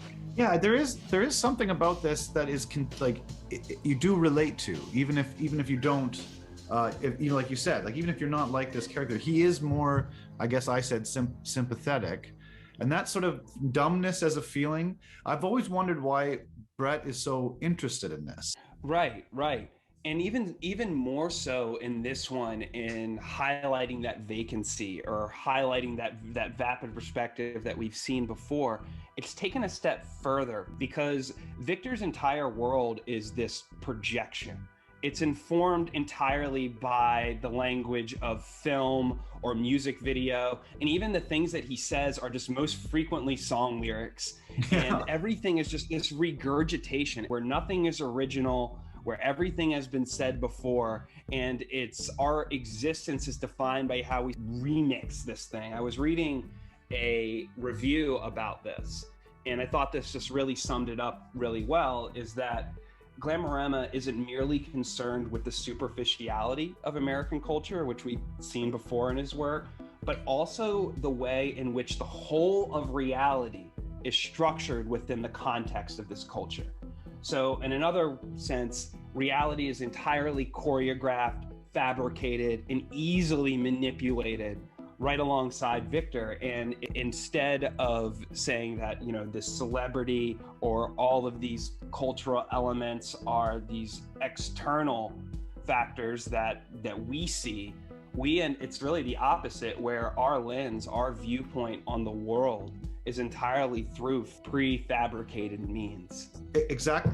I like it's a magnificent visual trick that he's doing with words. Like his prose in this book, I would argue that American Psycho is a very visual book as well, because everything sticks with you in this kind of visual way where the words are there to just project onto your mind these images that I don't think they could capture in a movie, which brings Glamorama into question, because Glamorama is about filming things and things being filmed. Yeah, I agree with you too about the challenges of adapting this novel. We've talked about this before, but Bret's work is often described as screenplay-like, and I don't think that Glamorama is an exception. But curiously, and maybe it's just because we've been reading all the other books so over the past couple weeks, but outside of a few spare sections, and this happens a little bit more later in the book, there are very few long descriptive passages that we're used to seeing. We don't really get that type of scene staging or that sense of permanence in the setting that we get with some of the other books. So this is a environment and a city that is filtered through, like we were talking about, the language of film and music video. But even the prose, if other work by Bret had a series of wide master shots, for example, this is all close-ups. This is all rapid cuts or time lapse. Usually in most chapters, we kind of get a sense of setting, and then it just goes into that rapid fire dialogue all the time. Mm-hmm. And we don't really get these establishing shots that we're used to. Right. We kind of just go shot, reverse shot in between the dialogue. And then it's on top of that filtered through Victor's ADD and drug-soaked brain. And so it just becomes this montage like we've talked about, but at 10 times the pace. But this book, man, oh my gosh, how would you adapt something that has almost 3 or 4 layers of meta narrative to it? We've seen Bret's work distorted before by being potentially given the straightforward approach, if you will. Right. Why is this novel in particular not unfilmable, but feels that way maybe on a first glance?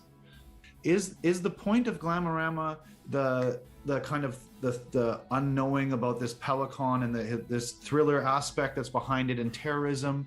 Is it about is it about these interrelationships of vapid people and how they don't even seem to really know each other or what's going on? What is the point? Like, what one angle would you choose to film a movie? I don't know, because I don't even know if any single of the meta narratives, like you were saying, I don't know if any single one of them is a total effect. It's this strange thing where at the end of it, having this all going on at once is like a chord that comes together and plays this kind of song of a novel. Yeah, and what you said also too reminds me of a conversation from one of the podcasts recently, and I unfortunately can't remember which one, but it was this delineation between the literary novel and the genre novel. Mm-hmm. And with something like Glamorama, you're put in this very interesting position if you're trying to adapt it, because in many ways, it has elements of the genre novel for the entire back half of the book. You know, Bret has always been pretty clear that this was partially a tribute to Robert Ludlum and the spy novels of that era. And in many ways, as the novel unfolds, it does take on some of those tropes, for lack of a better word, straightforward. But at the same time, because of this meta-narrative, we have this higher literary voice guiding us through all of these themes about the surface of things and that overtaking reality and all of the other ways that Glamour actually says something, if you will. Yeah. But curiously, if you were to take it down a movie route, how could you balance those two things? Yeah. You know what I mean? And I think that Roger Avery is the best person to do it because, in a sense, he has started in a way. So we saw in The Rules of Attraction, and it's probably one of the most famous sequences from the movie, the entire Victor travelogue sequence, the montage. And when you watch that, in a way, it's as close as one could get to approximating the energy of this aesthetic in this book, where everything is going by, like I said, time lapse, in a blur, as in this mosaic. They actually did a tour of Europe, and he stayed in character the whole time, and did actual drugs, hooked up with real people. All of it was filmed, and they condensed it down to just that few minute montage that's in Rules. But Avery has said that there was so much footage shot that he actually could make a standalone experimental art film called Glitterati that would serve in a way as the bridge between these two works. What do you do when half of the language you're working with are sometimes completely unembellished, just celebrity names or product names or places and names or songs or scenes that last just for 2 or 3 seconds? How do you do it? And I think you have to go into this abstract territory. But there was another approach that I don't think any of us considered. And this is definitely a thank God for the internet moment. Because there is a person that is part of the Bret Easton Ellis podcast community named Bobby Nelson. Bobby grew up in Oklahoma, but he is living right now in Stockholm. And when he was in school, he collaborated with his friends as part of his final project, an adaptation of Glamorama. So just to take a step back, I know that the Carpenters are a frequently discussed topic on the podcast. Shout out to the fuzz guitar solo in Goodbye to Love. But in 1987, the director Todd Haynes made an experimental copyright-defying film about Karen Carpenter's final year. What Todd Haynes decided to do, knowing that the rights simply weren't going to happen, he decided to make the entire story an adult drama told with Barbie dolls. And so he filmed this in about 10 days, took it very, very seriously, despite the whole thing potentially feeling like a gag, and put together a complete feature film told entirely through Barbie dolls and using completely unlicensed Carpenter tunes. Yeah. So when Bobby Nelson in his film school saw Superstar, the Karen Carpenter story, when he heard about what Todd Haynes did, he decided to take a similar approach and try to adapt some scenes from Glamorama with dolls. And when I asked Bobby how he did this, he said that it actually took 8 years total to create. His friend Joseph, who he was collaborating with, were living in different states, so they'd get together, work on it for a few weeks, put it on the shelf, work on it a few weeks, and this was all done Oklahoma, LA, Texas, New York. And I've watched this like 2 or 3 times, but you know who else has watched it? Roger Avery himself. It was pretty surreal looking at the comment section. You never know what you're going to see in a comment section. And Roger Avery himself, the man of the hour, not since Todd Haynes did the Karen Carpenter story has someone so joyously treaded on copyright and intellectual property so lovingly. Thank you. I love it. Yeah. Roger Avery. So it just kind of comes full circle there. Yeah. But I've been chatting with Bobby. He is a great guy. He's been part of this community for a while. And I asked if we could show a few scenes from his short. And we're going to show you just a little bit, but we'll put a link in the description for you to check out the entire thing. Oh, and perfect. This is probably, now that we've talked about it, the best way to adapt Glamorama. Because if you're talking about, and Bobby brought this up, if you're talking about a plastic culture with plastic people in a plastic world, what better way to illustrate it than literal plastic? So without further ado, here are a few scenes from Glamorama, the original motion picture by Bobby Nelson.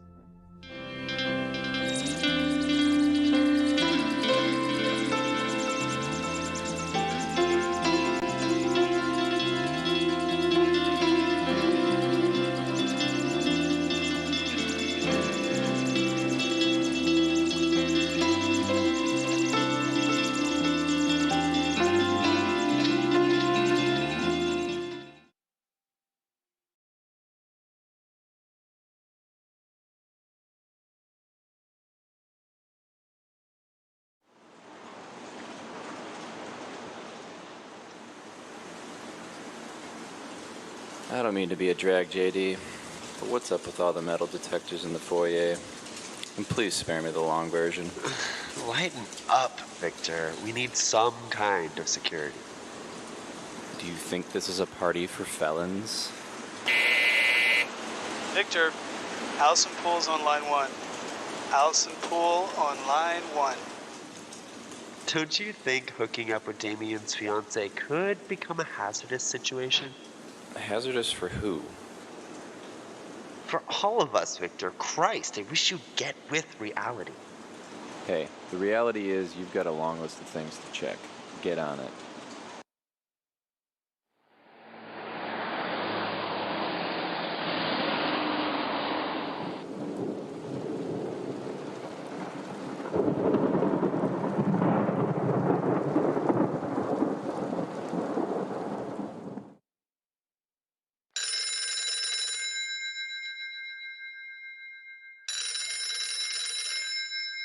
Hello? Oh, sorry, Chloe. My phone must have been off. Now? I don't really have the time. The opening's tomorrow night. I'm on my way to Damien's office right now, and I need to hail a cab. Let me call you back.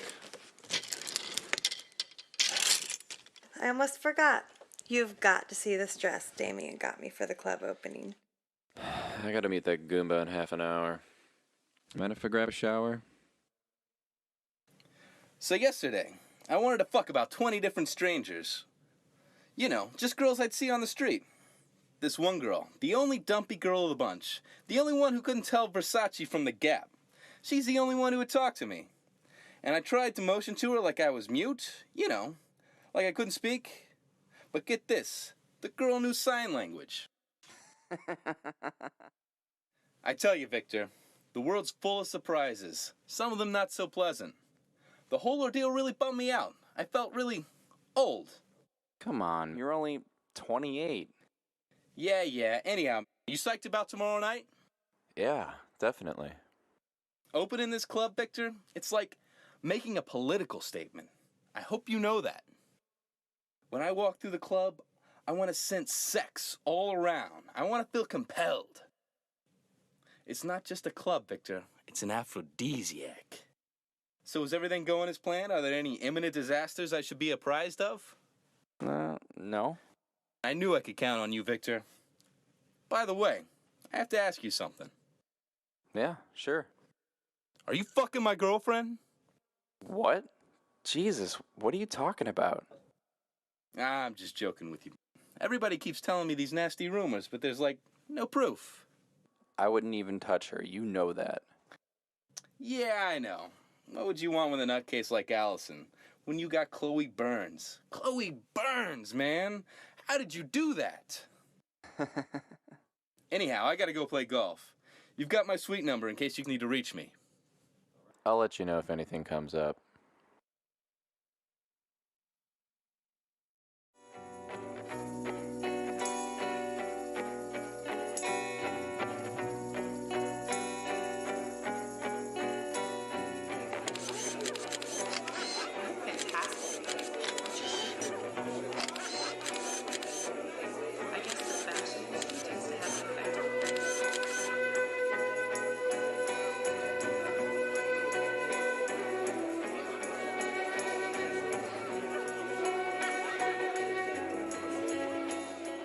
You know, I'd be lying if I said I wasn't nervous before, but you really pulled this off. That's me, Damien.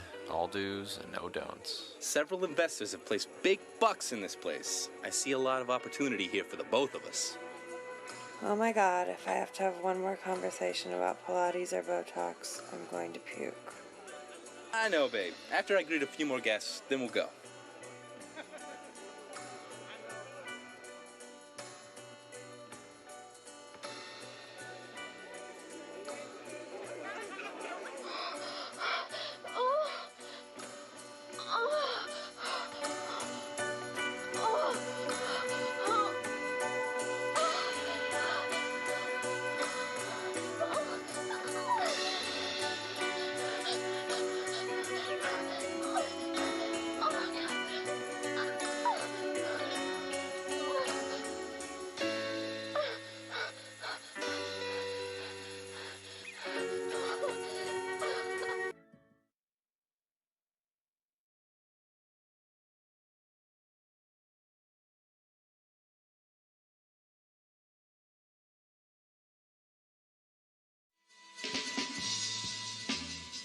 Hey, what's the story?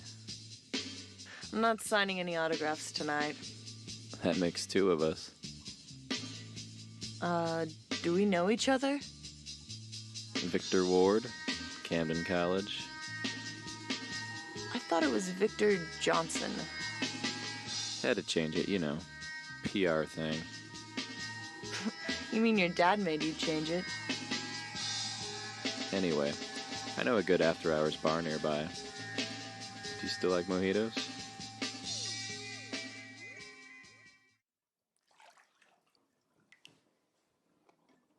So, whatever happened to us back in school? Let's see. There were your gigantic intimacy issues. And your habit of sleeping with total strangers. Hey, I thought you were the slutty one. Besides, it's not like you broke my heart. It's because you didn't have one.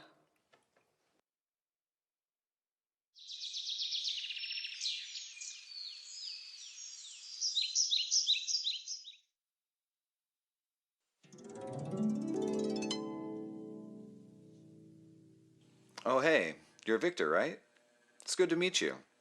I'm Bobby Hughes.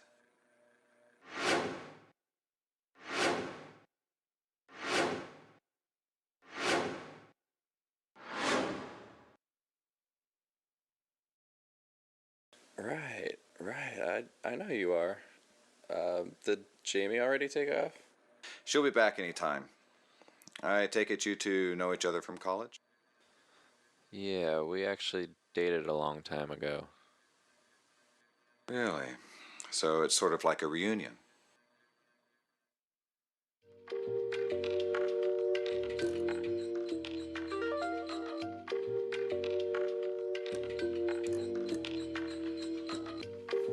So Victor, how's New York these days?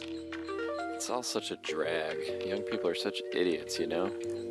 People applauding madly as supermodels stride down runways. I'm so over it. Hey, is Sam Ho still in town? Oh, damn, he is. Hey, Victor, I wonder if you could do me a huge favor. Sam Ho's an old friend of mine from the industry. He's supposed to be at Pilo's tonight. If you wouldn't mind picking him up for me. I'd go myself, but I'm wiped out, man. It's no problem. Where will I find him? He'll be in the VIP room. Just give him this.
It's okay, Victor. It's okay. Just keep breathing in. I just want to go home. Please. But you can't. We can't let you leave. Now, listen to me, Victor. If you attempt to leave, you'll be framed for the murder of the Korean ambassador's son. You were the last person he was seen alive with. What? Sam Ho is the Korean ambassador's son. It's all a part of our cause, Victor. Look, you don't have to reconcile all this right away. In time, you'll adapt. I promise.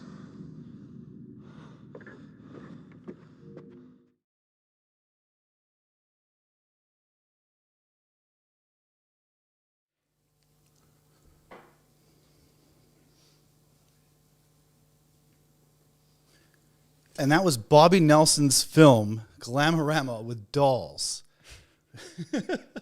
It's pretty ambitious thing. It took him 8 years. It was better than what I did with my dolls growing up. Oh yeah, it's quite good. Just to let everyone know, now joining us on the live stream is the sociologist and stand-up comedian Mette Kushold. She's been involved with almost all of our live streams before, except for the Informers. I missed the last one? Yeah, you had a driving exam. In the morning. Yeah, because we're filming this quite late at night. It's 3 a.m. here in Iceland. Figured I'd get some sleep. Yeah, and so as to not murder people. I guess the question of the evening is how did you like Glamorama? What did you think? I liked it. It was the first one that I can definitely say I like. Yeah. Yeah. With the other ones, I've been sort of. I don't know what I think about them. Right. They're challenging. Yeah. Well, I don't know if they're challenging. but I don't feel like I have to like or dislike a thing. Right. But this one, I actively liked it. Yeah. I don't like the ending, but most of it I really liked. Also, it's the first book that I was alive for when it happened, like when it's set. Okay. So that's a whole other perspective for me.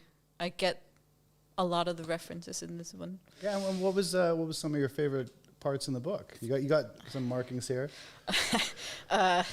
Well, a few markings. A Nazi reference, and then about Victor. The one note I have about Victor is "fuck this guy," and then I amended it seriously.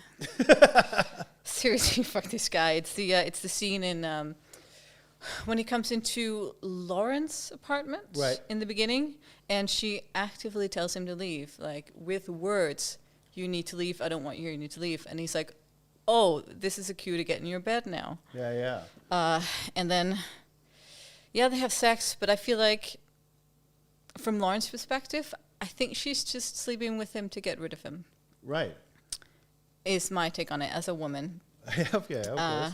As having lived. Yeah, and that's a scene that sticks out. But it is like this book is different than all the other books, like you said, because it is like there is this kind of excitement to it because you want to know what's happening next. Exactly, there's a plot to it, which is I feel like it's the culmination of you can tell how Bret developed as an author, as a writer, became better and better and better, and then so this is all the great stuff from all the other books, plus a plot. And it really is like different layer. Yeah, it has all it mentions almost every character from before, not every character, but you have like Sean Bateman's mentioned again. You kind of go back into all the other books and they're brought up because Victor Ward obviously is from The Rules of Attraction. He is. Right, and so you kind of get this. It's almost like his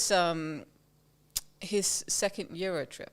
Right. Right, because in Rules of Attraction, we know of him because he's in Europe. Like that's his thing. That's his purpose is to be away from the story. And so here it's what could have happened. Right, and that's actually, it's kind of funny because the Glamorama movie, there's a movie called, now I'm going to forget what it is, Glitterati. Oh yeah. Yeah, Glitterati with Roger Avery, where he when they went to film it for Rules of Attraction, Victor Ward's Euro trip, they actually made like a 108-minute actual video of just footage of him staying in character and traveling around Europe. So it's kind of part of the whole journey, like cinematically and literarily. That's really good. Yeah. That's interesting. What we're going to do now, because it's the end of the live stream and we got you here to help, we're gonna put the comments up on the screen. So if you have anything to add, we've been getting comments the whole time. We want to thank you all for tuning in and watching. We hope you've been enjoying it. One of the things I'm going to say to kind of get it started off is in this book, there's a lot of set pieces that are very memorable, like things that you kind of never forget. I don't think I can listen to Champagne Supernova the same ever. Once you've read the scene where he's in his apartment and Champagne Supernova's playing and there's a pentagram scrawled on the mirror. Yeah. And it's kind of going through it. And this kind of infusing with pop culture to give a lasting impression that you always remember. It's a great soundtrack. Yeah, it's a wonderful. If you take all the references of, as who said it? Someone you just talked to. Mm-hmm. The sort of regurgitation of just song lyrics that are in the dialogue as a replacement for like actual meaning. Right. If you just take all those song lyrics, it's a great soundtrack. Yeah, it's a wonderful soundtrack. Actually, we have a comment here from Lope Diaguer. He said, "Didn't someone write an opera based on Glamorama?" That's true. It was an Italian composer, I believe, did. There's an opera based on it. You can look it up. It's on Spotify. You can listen to it. There's a Glamorama opera, which is kind of interesting. Another scene, and I think it was mentioned a lot when we were advertising this event, people mentioned how they felt scared of planes for a long time after this, because his plane crash scene is a very visceral scene, because it's not like most plane crashes where it's just over. Like people are dying kind of in waves, as he says, and body parts are flying and things are exploding and everyone's dying, and 3 students from Camden die. Yeah. And I believe like during the plane crash, Wings, the song 1985 from Wings is playing. Oh yeah, that's the cause of the explosion. It's that song. At 5 minutes and 11 seconds, that's what sets off the bomb. Yeah. So that's there as well. I'm reading this book, I'm more scared to be rich and famous, to be honest. Yeah. Right, and successful. Right. Yeah. Because it is kind of a treatise on fame and what it does Yeah. to you and how you have to create these characters to exist in this world. Yeah. Which is the kind of the refrain in the book, the better you look, the more you see. Mm. It's ironic at first because you're like, oh, these people are so stupid. But then you realize how much access they have to everything. Just and it because really they is. look good, not because they actually perceive, Right. but because of they can their- get let yeah. anywhere. And that's what makes Yeah. this sort of stuff possible. Is it Bret's favorite novel of his? Well, I can't answer that directly, but I believe he said that this is the one that, because he did put a lot of time into it. It was almost like an 8-year art project. We have another one from Sean. He says, brilliant book, frightening and extremely funny, deserves to be created into a film. I know he said Victor is his favorite protagonist. That's right. I believe he said this is the one that he kind of made as his idealized version of himself. Just like Ian Fleming made James Bond, this is his James Bond. This is how he would idealize himself if he could. Okay. Yeah. Fuck that guy. Seriously. Yeah. Exclamation mark. Yeah. If there's any more comments, feel free to kind of go with us. This is kind of the end of the live stream, and anything you want to add, any pieces that you remember. Why did you not like the ending? I just feel like the last 2 chapters we could have done without. Really? Yeah, the whole, oh, I'm a good guy now, but then we're back into the surrealism. Right.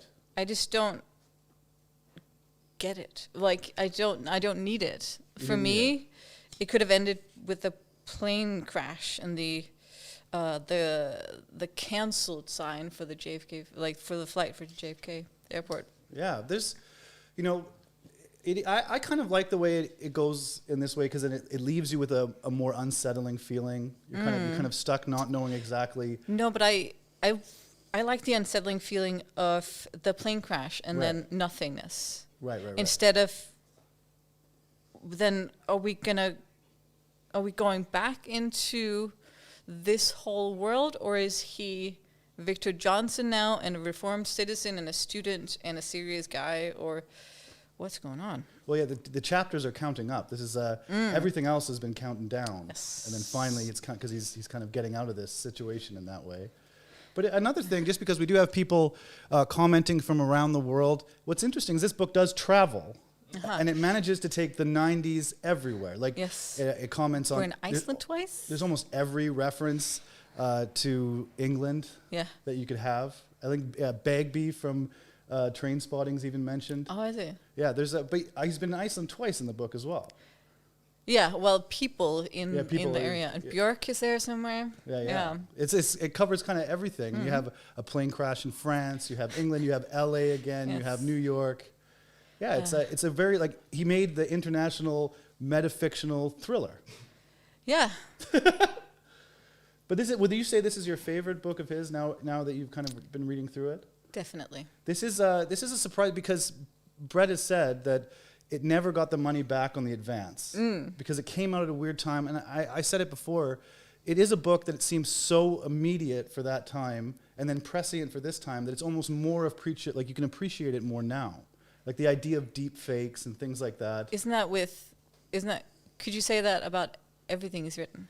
Well, I think Less Than Zero is something like, just from the style of it, that right off the bat people could appreciate it then because it was kind of this cold and new, young kind of feel. And I think every young writer who wants to write their book about being in what's it like to be a disaffected youth, it set the standard. That's what everyone copies. And there hasn't been a real new mold that I've read in any way.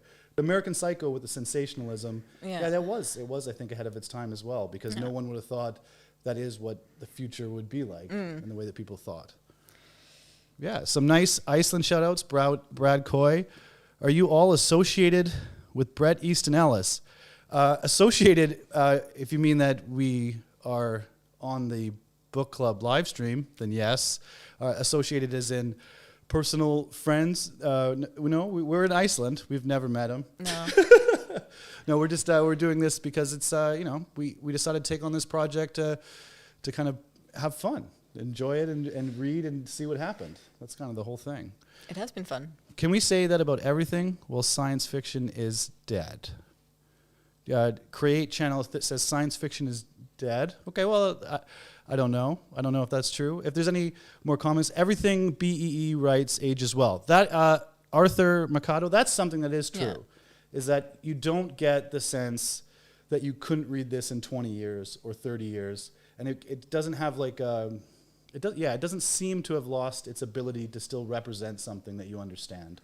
Even though it can be set in these different times, and that gives you a kind of style and tone to it. Yeah. It's never something where you go like, you know, if you're reading Tolstoy or something, where even the style of it becomes something you can't really approach. Yeah, but could you write something like that today? Because the 80s and the 90s were so distinct. Like, you don't have to, as was said, you don't have to do a lot of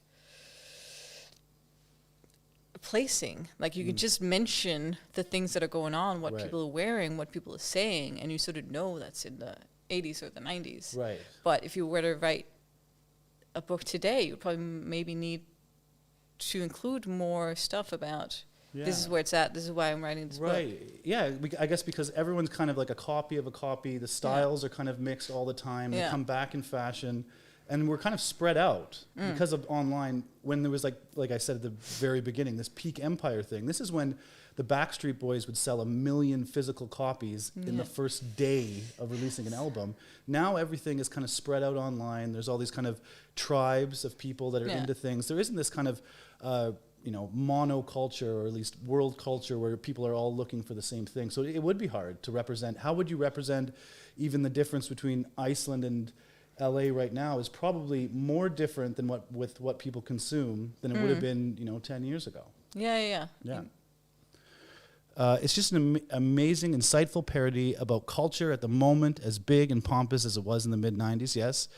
Shout BEE, the science fiction is dead comment. I always find Glamorama similar to J.G. Ballard and Philip K. Dick in terms of themes.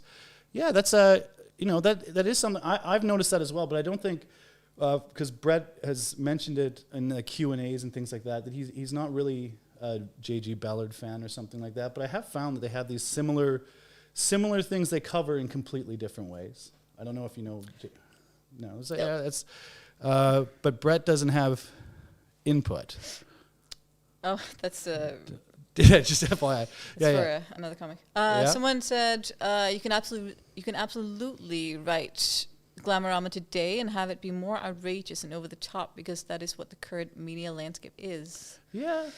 I think the polarization in the media landscape might be more, but I don't know if you'd have everybody, like, how many people actually tune into the same news programs as much as they used to. Yeah. I don't know if the ratings on everything, even if you look at the Academy Awards, which are coming up, like, people aren't watching it anymore. How do you have these shared experiences as a culture when everyone's just kind of like, blah, there's so much content. I don't need to go to these kind of cultural media I guess points. it would just be a different subject, right? Yeah. Like the focus would have shifted. I was thinking about this, whereas in American Psycho, the sort of threat to humanity, or the thing that's been parodied or criticized, the yuppie culture, right? And this obsession with, I guess, being rich, and it's the same in Glamorama as well, but it's more in terms of, because the enemies are the models, the people who are just surface, or who, is it mentioned somewhere that, like, good looks is a skill, or maybe not that phrasing, but something like that. Right. And the Patrick Bateman, what was he? He was on Wall Street somehow. Yeah, he was a psychopath. Yeah, he was a psychopath. And the models are the terrorists. Like, who would be? Yeah. Who would be the people now? It would be like, I think a lot of people are trying to do this. I think there's a new movie with Andrew Garfield where they're coming out and they're trying to do like influencers. But I don't think influencers are really comparable thing to this sort of stuff. Like, who would be the group of people that we would consider to be like peak cultural icons? I don't know if it's there. I don't even know if movie stars really exist today in that way. Not to the same extent. No. Spoilers, at the end of Glamorama, Victor is replaced by a double who is more advantageous to his father's political career. The real Victor is kept in a hotel in Italy. However, Bret himself said at the end, Victor is dead. An interpretation I don't myself understand. I need to reread the book. Yeah. See that? Yeah. That's how I felt as well. There's a replacement there, and Victor is dead. Yeah. Yeah. That is, it's a, it is open. Yeah, but is there two Victors, or is one Victor dead, or is both Victors dead? What's going on? I think there's one Victor dead and one has replaced him. Yeah. Yeah. That's what I think. Anyone, what the fuck is an influencer? Oslo Zemans. If you have any time after the live stream, you can look it up, and you will find a lot of them online. So many. What do you think the role of the father figure in Glamorama? A reoccurring theme in Ellis's work, but it seems particularly dark.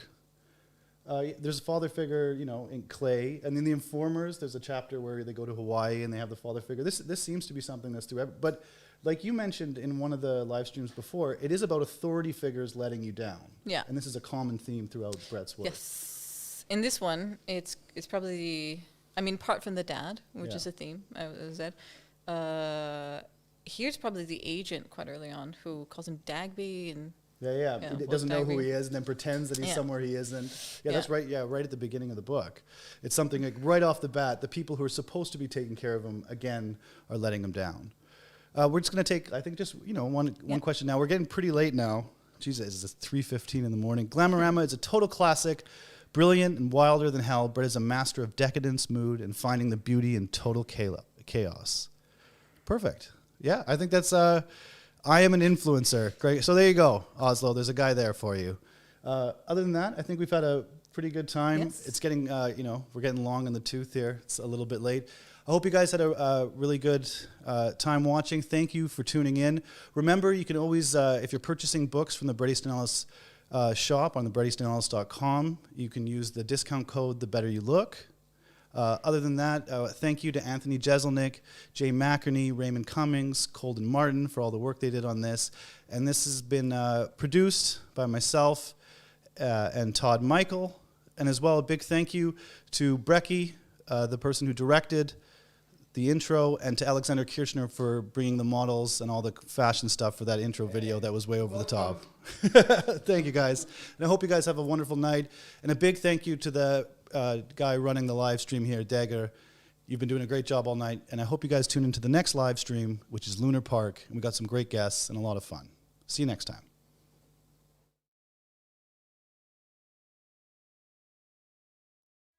I got my shoes on tight, and I'm thinking about you every single night. It's not enough for me to just stay back, just thinking about you, baby. When I'm passing by, I got my shoes on tight. And I lost track of the wondering why.